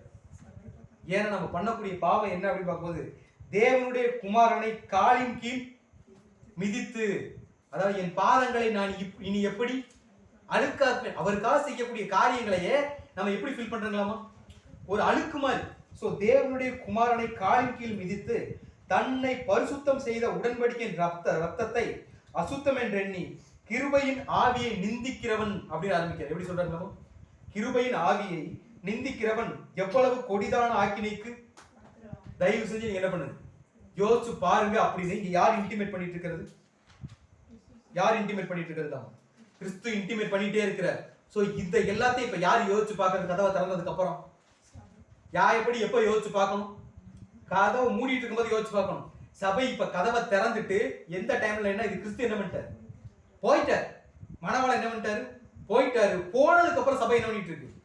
சோ நான் எவ்வளவு கொடிதான ஆக்கினைக்குள்ள மாட்டிட்டு இருக்கேன்னு இப்பதான் சபை ரியலைஸ் பண்ணிட்டு தன்னுடைய ஆத்ம ஜீவியத்தை குறித்து சபைக்கு பயங்கரமான பயம் வருது. சோ அந்த அம்மா என்ன சொல்லுதுன்னா, என் உன்னத பாட்டு 5ஆம் அதிகாரம் 6ஆம் வசனம் சொல்லும் போது, என் நேசருக்கு கதவை திறந்தேன், என் நேசரோ இல்லை, அவர் என்ன ஆயிட்டார்? போய்விட்டார். அவர் சொன்ன வார்த்தையால் என் ஆத்மா என்ன ஆயிடுச்சுங்களாமா, சோர்ந்து போயிட்டு. இது நான் பண்ண தப்புன்னு சபை தெரிஞ்ச உடனே இப்ப சபை என்ன பண்ண ஆரம்பிக்குதுங்களாமா, நான் அவரை என்ன பண்ணேன்? தேடினேன், அவரை காணவில்லை, அவரை கூப்பிட்டேன், அவர் எனக்கு என்ன பண்ண? அவர் கூப்பிட்டப்ப நம்ம மருத்துவரை கொடுத்தோமான்னு கேட்டா நம்மளும் மருத்துவரை கொடுக்கல. அவர் நம்மளை அறியன்னு சொல்லிட்டா அவர் நம்மள என்ன சொல்லுவாரு? நம்ம அவரை தெரியாதுன்னு சொல்லிட்டா அவர் நம்மள என்ன சொல்லுவாரு? தெரியாதுன்னு சொல்லுவார். இப்ப சபை இப்பதான் யாருக்கு புரியுது? சபை புரியுது. நான் எவ்வளவு பெரிய தப்பு பண்ணிட்டேன், நான் இழந்தது எவ்வளவு பெரிய விஷயம், நான் துரத்துனது யாரு, நான் மறுதளிச்சது யாரு, இதனால வரக்கூடிய பாதிப்பு எவ்வளவு அப்படிங்கிறது இப்பதான் யாருக்கு புரியுதுங்களாமோ? யாருக்கு புரியுது? சோ சபை இப்பதான் ரியலைஸ் பண்ணவே ஆரம்பிக்குது. ஒரு வசனோட வாசிக்கலாம். செப்பனியா 2வது அதிகாரம் 2ஆம் வசனம் 3ஆம் வசனம். செப்பனியா 2:2-3. நீங்கள் உங்களை ஊய்த்து ஆராய்ந்து சோதியுங்கள். தேசத்தில் உள்ள எல்லா சிறுமையானவர்களே, கர்த்தருடைய நியாயத்தை நடப்பிக்கிறவர்களே, அவரை தேடுங்கள், நீதியை தேடுங்கள், மனத்தாழ்மையை தேடுங்கள். அப்பொழுது ஒருவேளை கர்த்தருடைய கோபத்தின் நாளிலே மறைக்கப்படுவீர்கள். நீங்கள் உங்களை உய்த்து ஆராய்ந்து என்ன பண்ணுங்க? சோதியுங்கள் அப்படிங்கிற என்ன சொல்றாங்களாமா? நீங்கள் உங்களை, நம்ம என்ன கண்டிஷன்ல இருக்கிறோம், நம்ம பண்றதெல்லாம் கரெக்டா தப்பாங்கிறத எதோட கம்பேர் பண்ணி பார்க்க சொல்றாரு? ஒண்ணு சத்தியத்து கூட, இல்லாட்டி கிறிஸ்து கூட. நம்ம வாழக்கூடிய வாழ்க்கை உண்மையிலேயே கிறிஸ்துவுக்கு பிரியமான வாழ்க்கை தானா, அவருக்கு பிரியமான ஜீவியத்தை ஜீவிச்சுட்டு இருக்கிறோமாங்கிறத யார் சிந்திச்சு பார்க்கணுங்களாமா? ஏன் அப்படின்னு பார்க்கும்போது, தேசத்தில் உள்ள எல்லா சிறுமையானவர்களே, கர்த்தருடைய நியாயத்தை நடப்பிக்கிறவர்களே, அவரை என்ன பண்ணுங்க? இப்போ கதவை என்ன பண்ணிட்டீங்க? திறந்துட்டீங்க. அவர் என்ன பண்ணிட்டார்? போயிட்டார். ஆனா இன்னும் உங்களுக்கு என்ன இருக்கு? இன்னும் என்ன இருக்கு? ஏன்னா கதவை திறந்துட்டாலே நம்ம எதுக்கு ரெடி ஆயிட்டோம்? மறுபடியும் அவர் கூட போறக்கு இருதயத்தை என்ன பண்ணிட்டோம்? ஓபன் பண்ணிட்டோம். மறுபடியும் அவர் கூட போறதுக்கு ரெடி ஆயிட்டோம். அவர் வேலையை செய்யறதுக்கு ரெடி ஆயிட்டோம். அவர் நிமித்தமே வரக்கூடிய பாடுகளை சகிக்கிறதுக்கு சபை ரெடி ஆயிடுச்சுன்னு சொன்ன உடனே தேசத்தில் எல்லா சிறுமையானவர்களே, கர்த்தருடைய நியாயத்தை நடப்பிக்கிறவர்களே, அவரை என்ன பண்ணுங்க? தேடுங்கள். நீதியை என்ன பண்ணுங்க? தேடுங்கள். மனத்தாழ்மையை தேடுங்கள். அப்பொழுது ஒருவேளை கர்த்தருடைய கோபத்தின் நாள் என்ன பண்ணுவீங்க? கோபத்தின் நாளில் மறைக்கப்படுவீர்கள் அப்படின்னாலே யார் பக்கத்துல போயிடலாம்? கிறிஸ்துவை எப்படி என்ன பண்ணுவீங்க? நீங்க கண்டுபிடிச்சிருவீங்க. அவரை கண்டுபிடிக்கணும்னா நீங்க ஃபர்ஸ்ட் நீங்க நம்ம இழந்து போனதெல்லாம் எதெல்லாம் நம்ம வீட்டுக்கு வரும்போது இழந்து போனோம் அப்படின்னு பார்க்கும்போது நீதி என்ன பண்ணிட்டோம்?